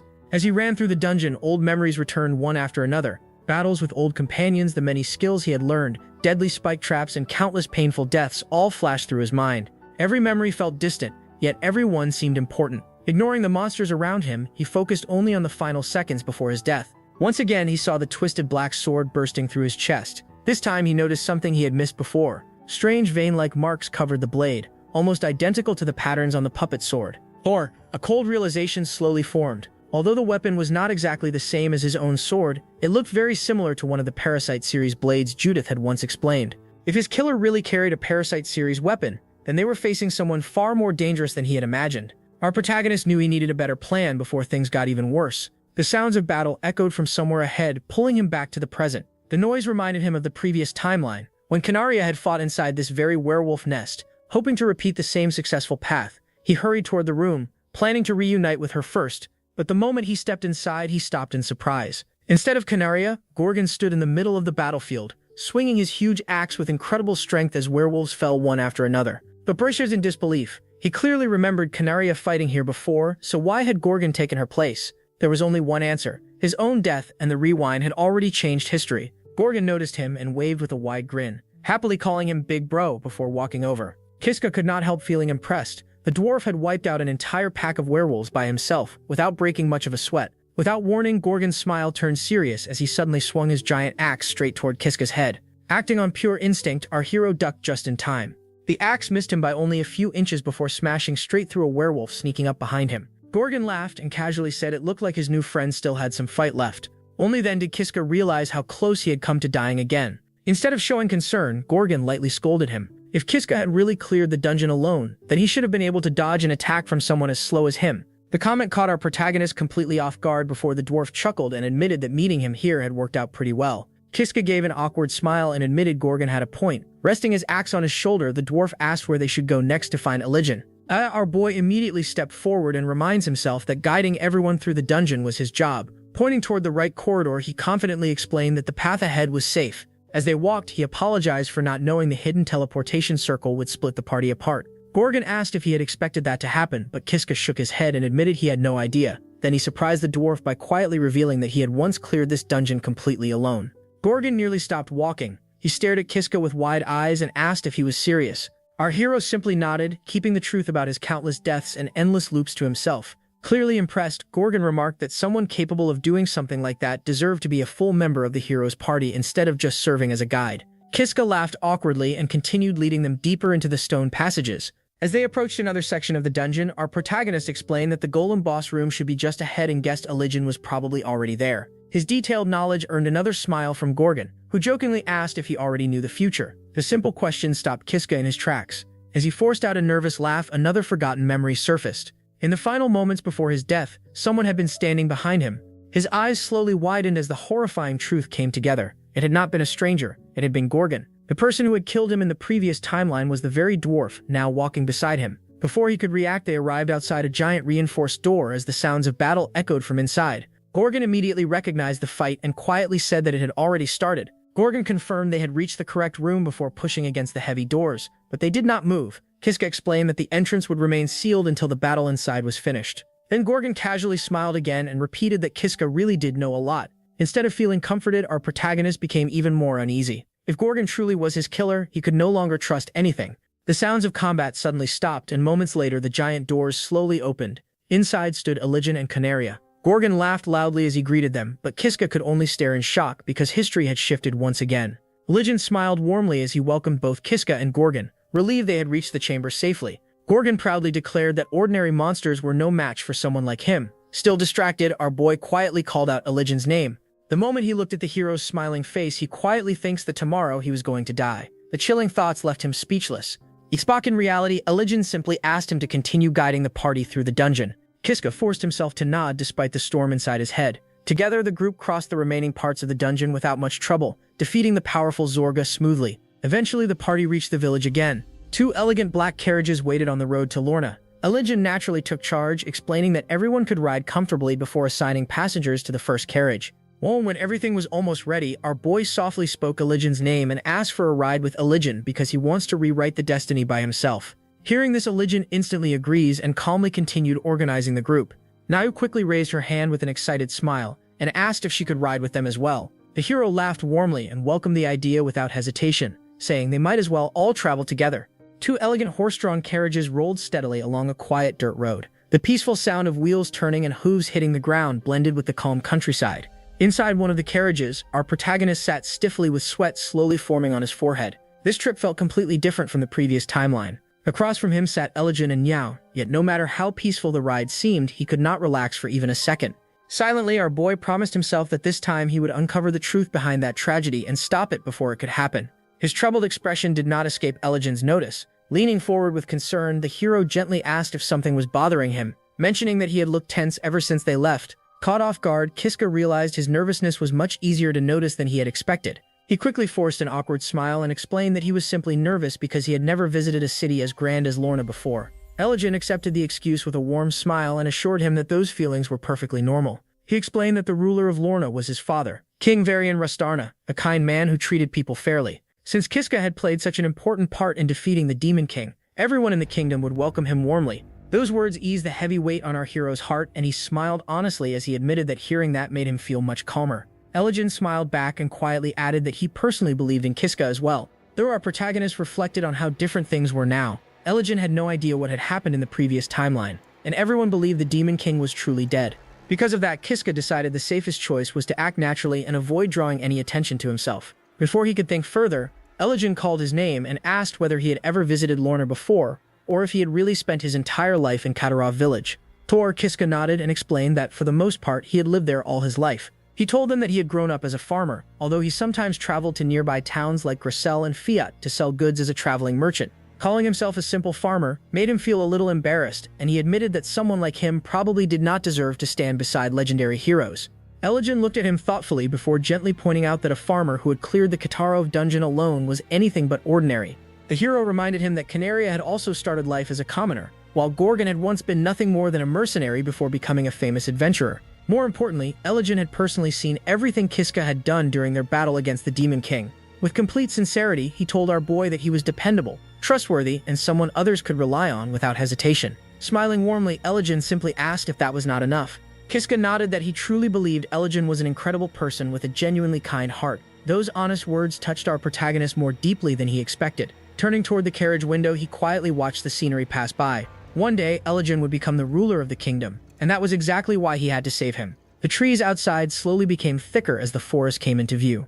The moment he recognized the place, his heart tightened because this was the same forest where disaster had struck in the previous timeline. Sensing his uneasiness once again, Legend smiled reassuringly and told him he should never hesitate to rely on him or the rest of the party whenever he needed help. Surprised by such kindness, Kiska quietly thanked him. Then, with a playful smile, Legend joked that everyone would do their best to help him find his girlfriend as quickly as possible. The unexpected comment completely caught our boy off guard. While Niao looked at him with obvious curiosity, blushing with embarrassment, Kiska hurriedly explained that Aja was not his girlfriend at all. Legend looked honestly confused and asked why he was searching so desperately for her, if that was the case.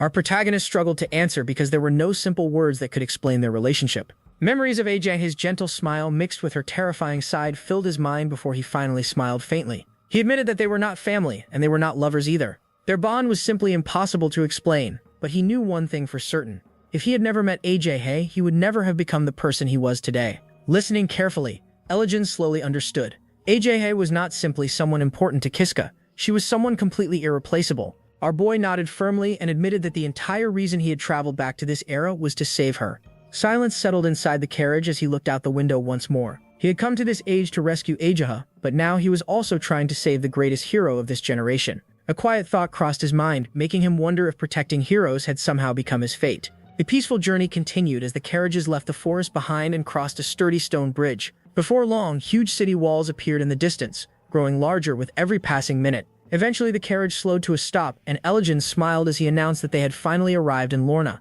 Flat confirmed they had reached the capital, and everyone stepped outside. Standing before the towering stone walls and massive wooden gates, Kiska could only stare in amazement as endless buildings and crowded streets stretched across the horizon. Wiping the sweat from his forehead, he quietly admitted that the capital was even bigger than he had imagined, where Gorgon and the others had just arrived. Stretching his arms with a loud groan, Gorgon joked that riding in a carriage was rougher than fighting monsters, because his back had nearly given up halfway through the trip. Nearby, Canaria and the hooded Nock looked as calm as ever. After everyone gathered together, Kiska carefully observed each member of the group, as Eligen's loyal butler and Niao looked harmless enough. Soon the group entered the city, where huge crowds lined the streets to welcome Eligen and Canaria home. People cheered loudly as flowers and greetings filled the air. Watching the overwhelming celebration, our hero quietly remarked that Eligen was incredibly popular. The hero sighed with a tired smile and admitted that although he wanted nothing more than a good rest, his first duty was reporting everything to his father before doing anything else. Not long afterward, the party entered Lorna's grand throne room and respectfully knelt before King Varian Rastarna, who sat upon the royal throne surrounded by his advisors. Eligen formally reported the success of the mission, and the king welcomed everyone with a warm smile. Explaining that he had already received reports of their victory, King Varian congratulated the entire party. After thanking him, Eligen summoned an elegant treasure chest before the throne and invited his father to look inside. As the lid opened, the severed head of Demon King Zorga was revealed. Shock spread across the royal court as everyone stared at the terrifying trophy. King Varian immediately recognized the Demon King's head and praised the difficulty of defeating such a powerful enemy inside the deadly Katarov dungeon. However, Eligen politely corrected him, explaining that none of it would have been possible without one exceptional person. Resting a hand on Kiska's shoulder, the hero proudly told the entire court that our boy's guidance and strength had made the victory possible. Embarrassed by all the attention, Kiska wished he could disappear on the spot. The king turned toward him with sincere gratitude and personally thanked him for everything he had done. Our protagonist humbly replied that he had simply done what anyone else would have done in the same situation. Impressed by both his skill and modesty, King Varian offered him any reward he desired. The unexpected offer left Kiska speechless for a moment before he admitted that he was already searching for someone, something Eligen had previously discussed with the king. At first, he insisted that he needed no reward at all. Even while standing before the throne, however, his thoughts remained focused on only two goals: preventing Eligen's death and stopping the Demon King's return. Quietly thinking about what request might help achieve both, our boy finally admitted that what he wanted was not really a reward. Standing beside the chest containing Zorga's head, he respectfully explained that he simply had one suggestion. Behind him, Eligen and the others watched with curiosity as King Varian leaned forward and asked with interest what that suggestion might be. How each receiving settled over the royal castle, darkness slowly covered the capital, while stars appeared across the night sky. Later that night, a grand victory banquet filled the castle with music, laughter, and endless food. Kiska sat beside Eligen, Canaria, and the rest of the party at a long table covered with expensive dishes. Even surrounded by celebration, our protagonist admitted there was still one question he could not stop thinking about. His thoughts returned to the previous timeline. How had their mysterious enemy managed to interfere with the Demon King's head when it had been safely stored inside Eligen's item box? That mystery had inspired the suggestion he had given to the king earlier. Simply stealing the head from a moving carriage should have been impossible, which meant an even bigger question remained unanswered. How had the assassin killed Eligen and brought the Demon King back to life? At least one part of his plan had worked. The Demon King's head had now been placed somewhere completely separate from the party. Deep inside Lorna's sacred temple, the ornate chest rested alone upon a stone altar inside a protected chamber. Even so, Kiska could not shake his worries. Would Eligen still die? Would the Demon King somehow return anyway? Late that night, alone inside his room, our boy strengthened his resolve. This time he would uncover the identity of the mysterious killer and end the threat once and for all. Meanwhile, inside the quiet temple, the chest holding the Demon King's head rested beneath the soft light of two flickering candles. Without making a sound, a lone figure stepped out from the darkness. Canaria calmly walked toward the altar with steady footsteps, her face hidden in silence. Her calm expression suddenly changed to complete surprise as she slipped an elegant silver ring onto one finger of her armored gauntlet. A slow smile spread across her face before growing into an excited grin as she quietly whispered that the moment she had been waiting for had finally arrived. Meow. Suddenly, Kiska appears behind Canaria. Our protagonist forced an uneasy smile despite the sweat running down his forehead, and politely asked what she was doing there. The silence that followed made his heart pound even faster. A chilling thought slowly entered his mind, and for the first time he wondered if Canaria herself could be the true culprit behind everything that had happened. Two-fifths suspicion hung heavy in the air as Kiska watched Canaria approaching, silently wondering if she was indeed the traitor they had been looking for. Maintaining a remarkably calm demeanor with a slight smile, Canaria explained that she was simply doing her usual rounds to check for any suspicious individuals. Shadow falling over his eyes, our boy adopted a serious expression and bluntly accused her of trying to misuse the Demon King's head, though Canaria quickly brushed it off by claiming that was exactly the threat she was checking for. Forcing a smile, our protagonist nervously asked if she meant someone trying to revive the Demon King, a question that caused Canaria's face to instantly drop into dark, ominous shadows as a tense silence filled the corridor. Breaking the heavy quiet with a nervous fake smile, Canaria sweated slightly while trying to change the subject, asking if anyone was truly capable of such a feat, to which a nervous Kiska replied that he didn't know. Internally, our hero reminded himself that he still lacked concrete proof of her betrayal, but he knew he had to press forward to uncover the truth, finding comfort in the fact that the revival was impossible as long as the Demon King's head remained securely locked away. As they walked further, Canaria grew visibly shocked and flustered, her hand gripping her sword as she defensively claimed Eligen would not be killed before angrily and bashfully demanding what Kiska was planning. A confident, dark smirk appeared on our protagonist's face as he realized he had finally baited her out, teasingly asking if that wasn't something she understood best herself. Canaria smirked back with an arrogant huff, prompting a serious Kiska to acknowledge that the truth was finally out. Flaunting an evil smile, Canaria admitted she had disliked him from the start and demanded to know how much he truly knew, leading our intense-eyed protagonist to finally call her out as the traitor he never expected her to be. Canaria confidently shrugged off the accusation, declaring that whether it was killing Eligen or reviving the Demon King, everything would go according to her plan, though our boy defiantly vowed to stop her. Turning her back to him with a sinister smile, Canaria claimed he was already too late as a mysterious, multi-eyed ring of chaos began to glow brightly on her hand. She proudly boasted that this artifact bestowed by her master could tear open space and time to resurrect the Dark Lord, finally letting out a crazy villainous shout as she placed her hand on the magic chest containing the relic. To her utter bewilderment, the ring completely failed to react, forcing a confused Canaria to yank the chest open only to find it entirely empty. While her face twisted in absolute shock, Kiska stood by looking completely calm and smug. Furious and utterly losing her mind, Canaria screamed at him, demanding to know if this was his doing and where he had hidden the head, to which our boy offered a cheeky, confident smile and casually apologized for hiding it away beforehand. The pieces suddenly clicked for Canaria, who ground her teeth in frustration, realizing she should have suspected something when our hero originally suggested displaying the head to the king. Drawing her weapon with a wide-eyed, psychotic smile, she threatened to end his life right there if he didn't cooperate, but an unbothered Kiska simply drew his own sword under the shadows of his eyes. Ready for battle with magic flames dancing along his blade, our protagonist fiercely challenged her to try and take it, ignoring her arrogant taunts about a mere platinum rank trying to defeat a diamond rank powerhouse like herself. Flashy combat stance ready, Canaria accepted the challenge, while Kiska confidently smirked, muttering that they wouldn't truly know the outcome unless they gave it a shot. Internally, Kiska readily acknowledged that Canaria was an exceptionally formidable opponent, fully aware of the massive chasm in power that separated a platinum rank from a diamond rank adventurer. Driven by lethal intent, Canaria lunged forward with blinding speed, shouting that she would gladly slice him to pieces just as he wished. A fierce and dizzying sword fight erupted instantly, with Canaria unleashing a relentless barrage of heavy, aggressive strikes that our boy could barely manage to parry. Feeling the terrifying wind of her previous strike, our hero realized it had been entirely too close for comfort, and that he stood absolutely no chance against her in a contest of raw strength or standard combat proficiency. However, a confident smile tugged at the lips of our protagonist as he suddenly activated his acceleration skill, moving with such explosive velocity that a stunned Canaria cut nothing but empty air. Darting to safety, Kiska casually explained that his current platinum ranking was only a reflection of his evaluation, before he had acquired this game-changing ability.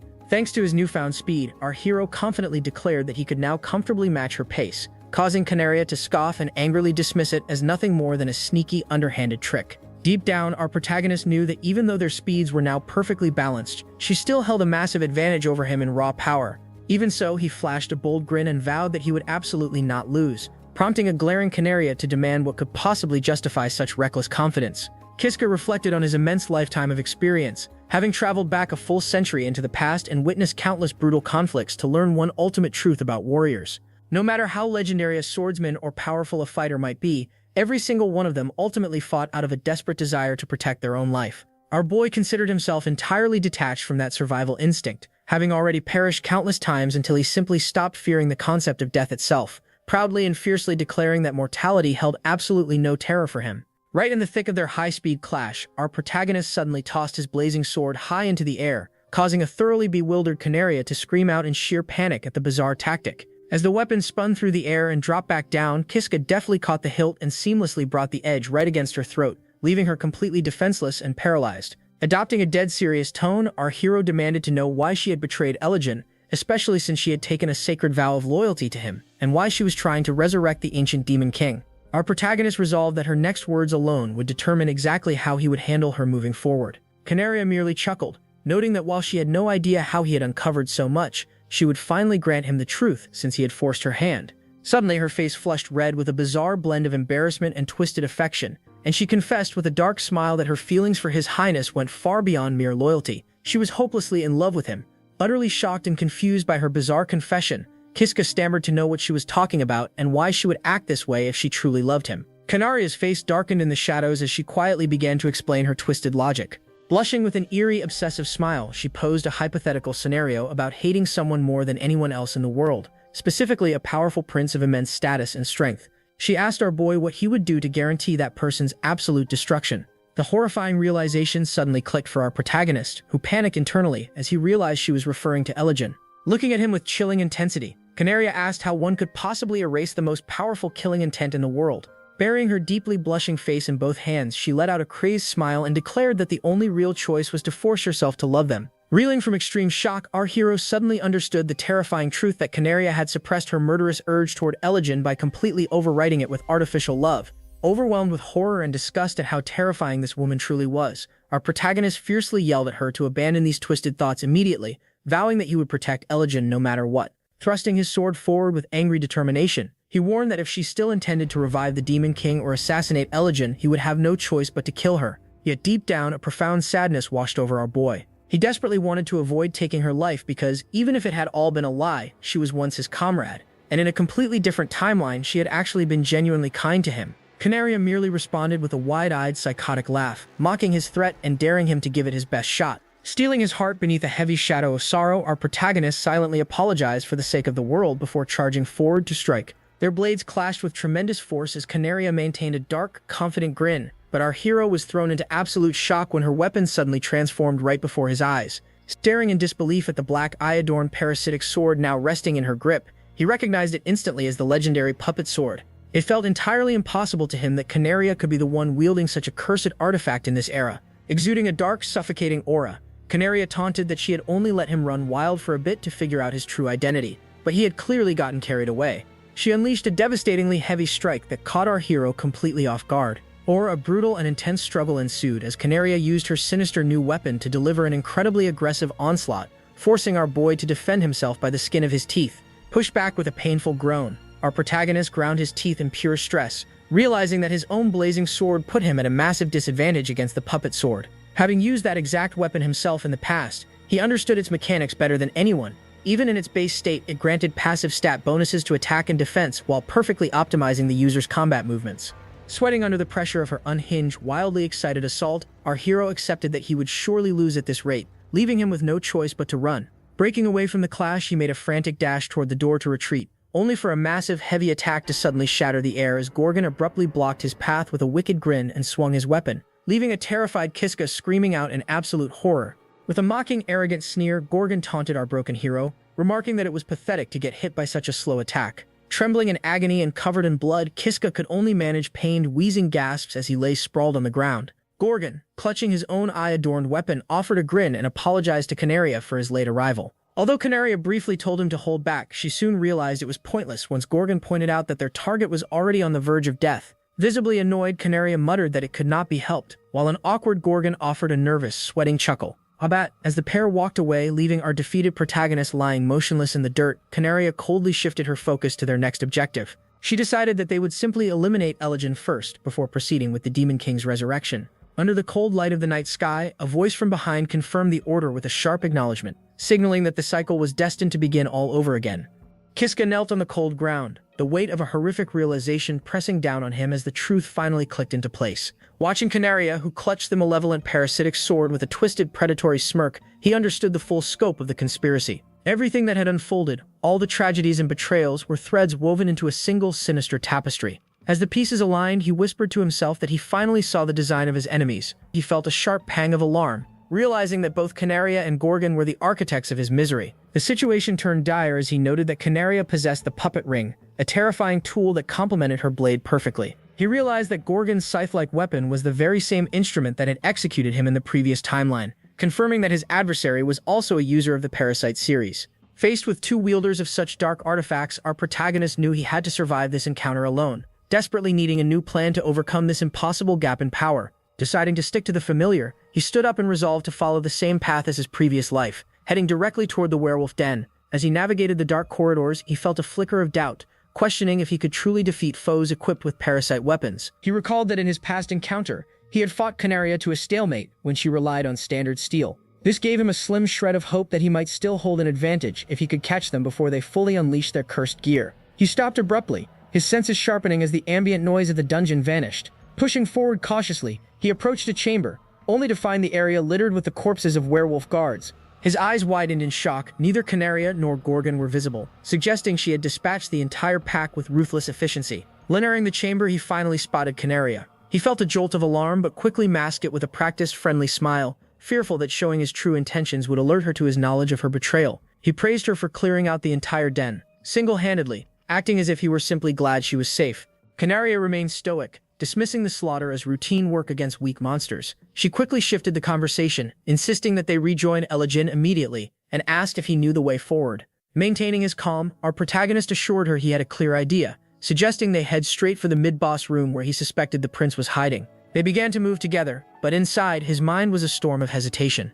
He knew he could potentially strike her down right there, but he feared that Elgin would mistake such an act for treason and execute him on the spot. Tension coiled in his gut as he wondered if he could truly stop her, but he steeled his resolve, reminding himself that he had to see this through for the sake of the prince and the world. Suddenly, Gorgon's voice boomed through the hall, startling him as the brute caught up to them.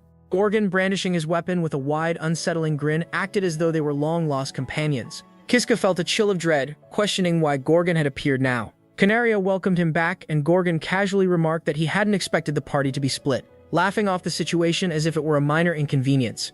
Internally, our hero felt the crushing weight of the odds. With both enemies united, he knew he had no chance of defeating them, so he resolved to play along until an opening presented itself. The mood shifted when Gorgon stopped smiling and bluntly suggested they drop the act. Kiska froze, his heart hammering against his ribs as Gorgon admitted that his puppet ring was buzzing with a strange, frantic energy. The realization hit him like a physical blow. Gorgon wasn't just guessing, his artifact was actively detecting hostility. Canaria, her face settling into a cold, dangerous mask, admitted that she had harbored suspicions all along and had been waiting for him to make a move. She leveled her blade toward him, fully prepared for a lethal confrontation. Our protagonist struggled with the unfairness of it all, wondering how they could possibly know he was their enemy when nothing had even transpired in this timeline yet. He sensed a lingering shadow of the Parasite series, a strange, unnatural power that seemed capable of reading the very beating of a person's heart. Gorgon roared, demanding to know his true identity. Fear warred with tactical necessity. Our hero knew that revealing any details of his time-looping existence would be a death sentence, so he played the part of the confused traveler,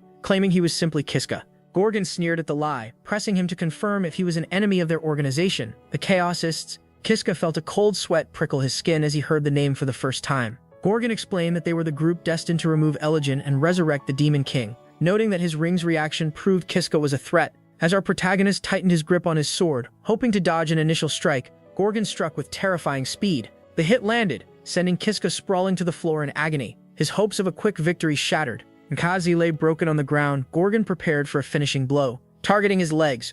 Overwhelmed by the futility of fighting both foes at once, our boy considered simply letting them kill him so he could reset the timeline. However, their conversation shifted when Gorgon paused, wondering aloud if Kiska might be one of the hero's apostles. He warned Canaria that killing such a target could bring far more trouble than it was worth, suggesting that sealing him away would be a safer, more strategic move. Before our protagonist could process the threat, Gorgon activated the magic stored within his sealing ring. Kiska screamed in terror, pleading for them to stop, but the dark energy washed over him, binding his limbs in chains and dragging his consciousness into the void. Moments later, he found himself suspended in a glass container, a prisoner trapped in a silent, icy tomb, completely cut off from the world he had fought so hard to save. Enveloped in a void of absolute nothingness, our hero found himself adrift in a realm defined only by its crushing, endless darkness.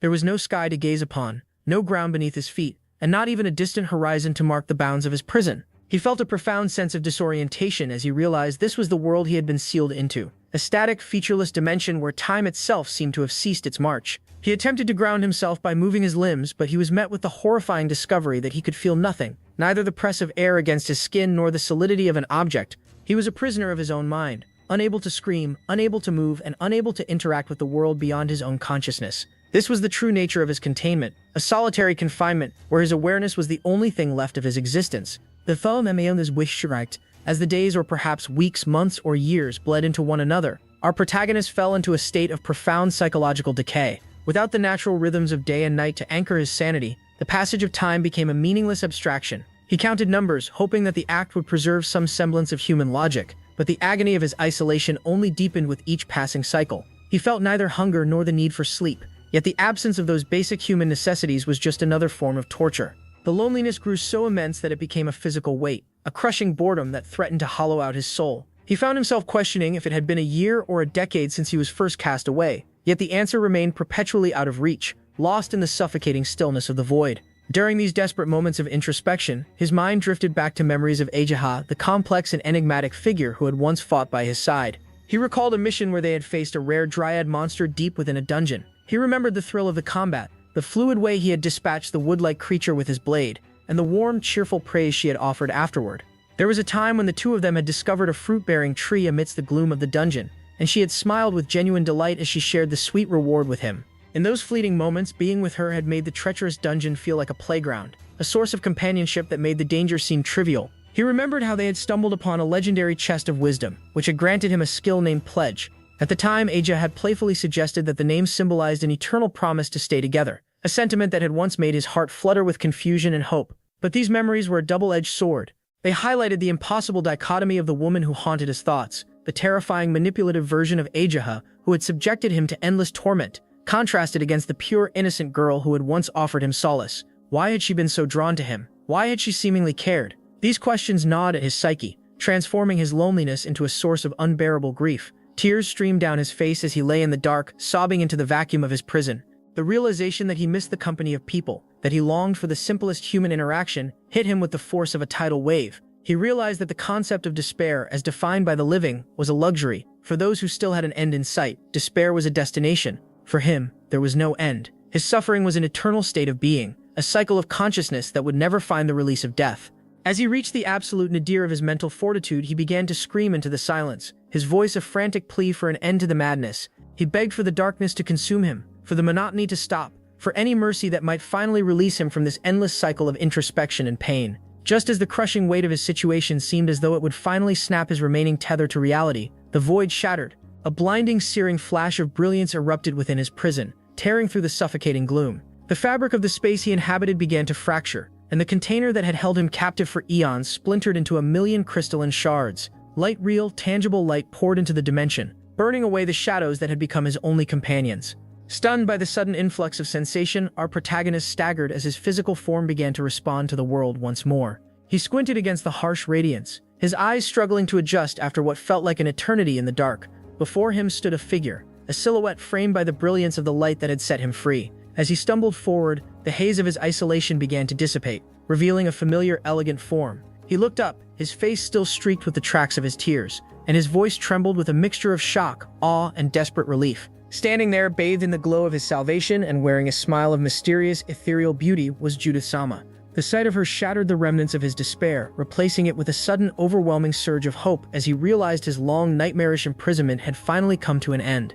Kneeling upon the cold floor, our protagonist looked up, tears streaming down his face as he stared at Judith in disbelief. The sheer impossibility of his situation made him wonder if this was merely a cruel illusion manifested by his failing mind. Yet, as the reality of his freedom set in, he began to shake uncontrollably, his words failing him as he tried to express the profound shock of having finally escaped the seal. Judith looked down at him with a composed, faintly amused expression, her presence a stark contrast to the absolute darkness he had endured for so long. She eventually asked how he had come to be imprisoned in such a place, but our hero found himself unable to articulate the horrors of his isolation, his voice lost to an overwhelming tide of emotion. When he introduced himself, Judith repeated his name with a note of uncertainty, remarking that those sealed within the deepest reaches of the dungeon were beings of world-altering power, and she questioned the true nature of his identity.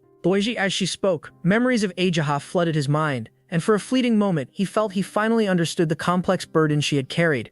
Judith mused about the decades she had spent trapped, noting how strange it was for someone else to finally appear and liberate him. mirroring her own past. Overcome by a sudden irrational surge of affection and relief, our protagonist lunged forward and pulled Judith into a desperate tight embrace. He confessed that he no longer cared about the consequences, lost in the raw intimacy of the moment. Judith's initial shock quickly soured into visible irritation. She grew annoyed and visibly angry at his forward behavior, reprimanding him for his blatant rudeness. In a flash of lethal movement, she drove a spike of dark energy directly through his chest. Even as the life drained from him, our hero looked up with a tearful, affectionate gaze, thanking her for the release and telling her he loved her. Judith, however, remained menacing and cold, declaring that she would not forgive such insolence as he collapsed to the ground, whispering to himself that he could not believe she had saved him yet again in this timeline. Desperate to see her once more, he clung to the hope that a future meeting was possible, comforting himself with the thought that Eiji was currently absent from the dungeon, which meant he was safe from immediate reprisal. He rose with newfound determination, resolving that he would seek Judith out,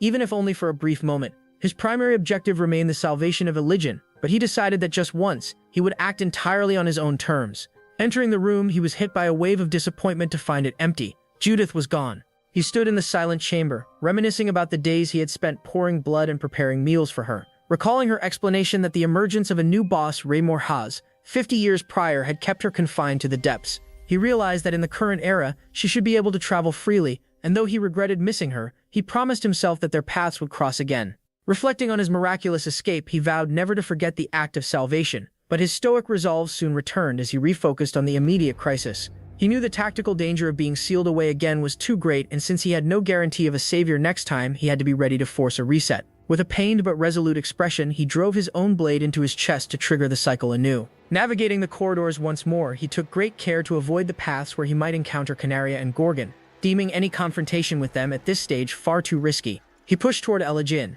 reasoning that they could not possibly have reached the prince's location without his lead. Arriving at the door, he sensed that the prince was currently embroiled in combat, and noting the absence of other party members, realized he had a narrow window to initiate his plan before the others arrived. Too wide. He stepped inside, finding Ilijan sitting on a stone block, looking surprised to see our hero had navigated the dungeon on his own. The prince stated he was counting on him to lead the way to the bosses, but our protagonist looked nervous and insisted that there was something urgent he needed to disclose. Stuttering, he blurted out that there was a traitor in their ranks, and Thulnajar'd and he whispered might, unable to grasp the gravity of the claim. With a heavy heart, our hero identified Canaria and Gorgon as the culprits, warning that catastrophe was imminent if they remained part of the party. Ilijan, however, grew skeptical and dismissive, arguing that such a thing was impossible as he had trusted them for years. His frustration mounting, the prince finally drew his sword and pointed it at our protagonist, warning him that he would not tolerate such insults toward his loyal comrades. Distraught, our hero endured the sharp edge of the blade pressed against his throat, shouting in desperation that the pair would surely kill him. Ilijan remained fierce and defensive, maintaining an unwavering trust that they had no motive for such an act. Internally, our hero felt the agony of his countless loops, the sheer exhaustion of dying over and over again for the sake of a man who refused to believe him. He discarded his own sword and leaned into the prince's blade, his face shadowed by intense, frantic resolve. He screamed at Ilijan to kill him right here and now, demanding to know what he was supposed to do if the prince truly could not trust him. It was a desperate final gamble. He pressed his body against the steel, swearing that he would put his life on the line as many times as it took to ensure the prince's survival. Leaving Ilijan looking genuinely shaken and horrified by the sheer intensity of his outburst,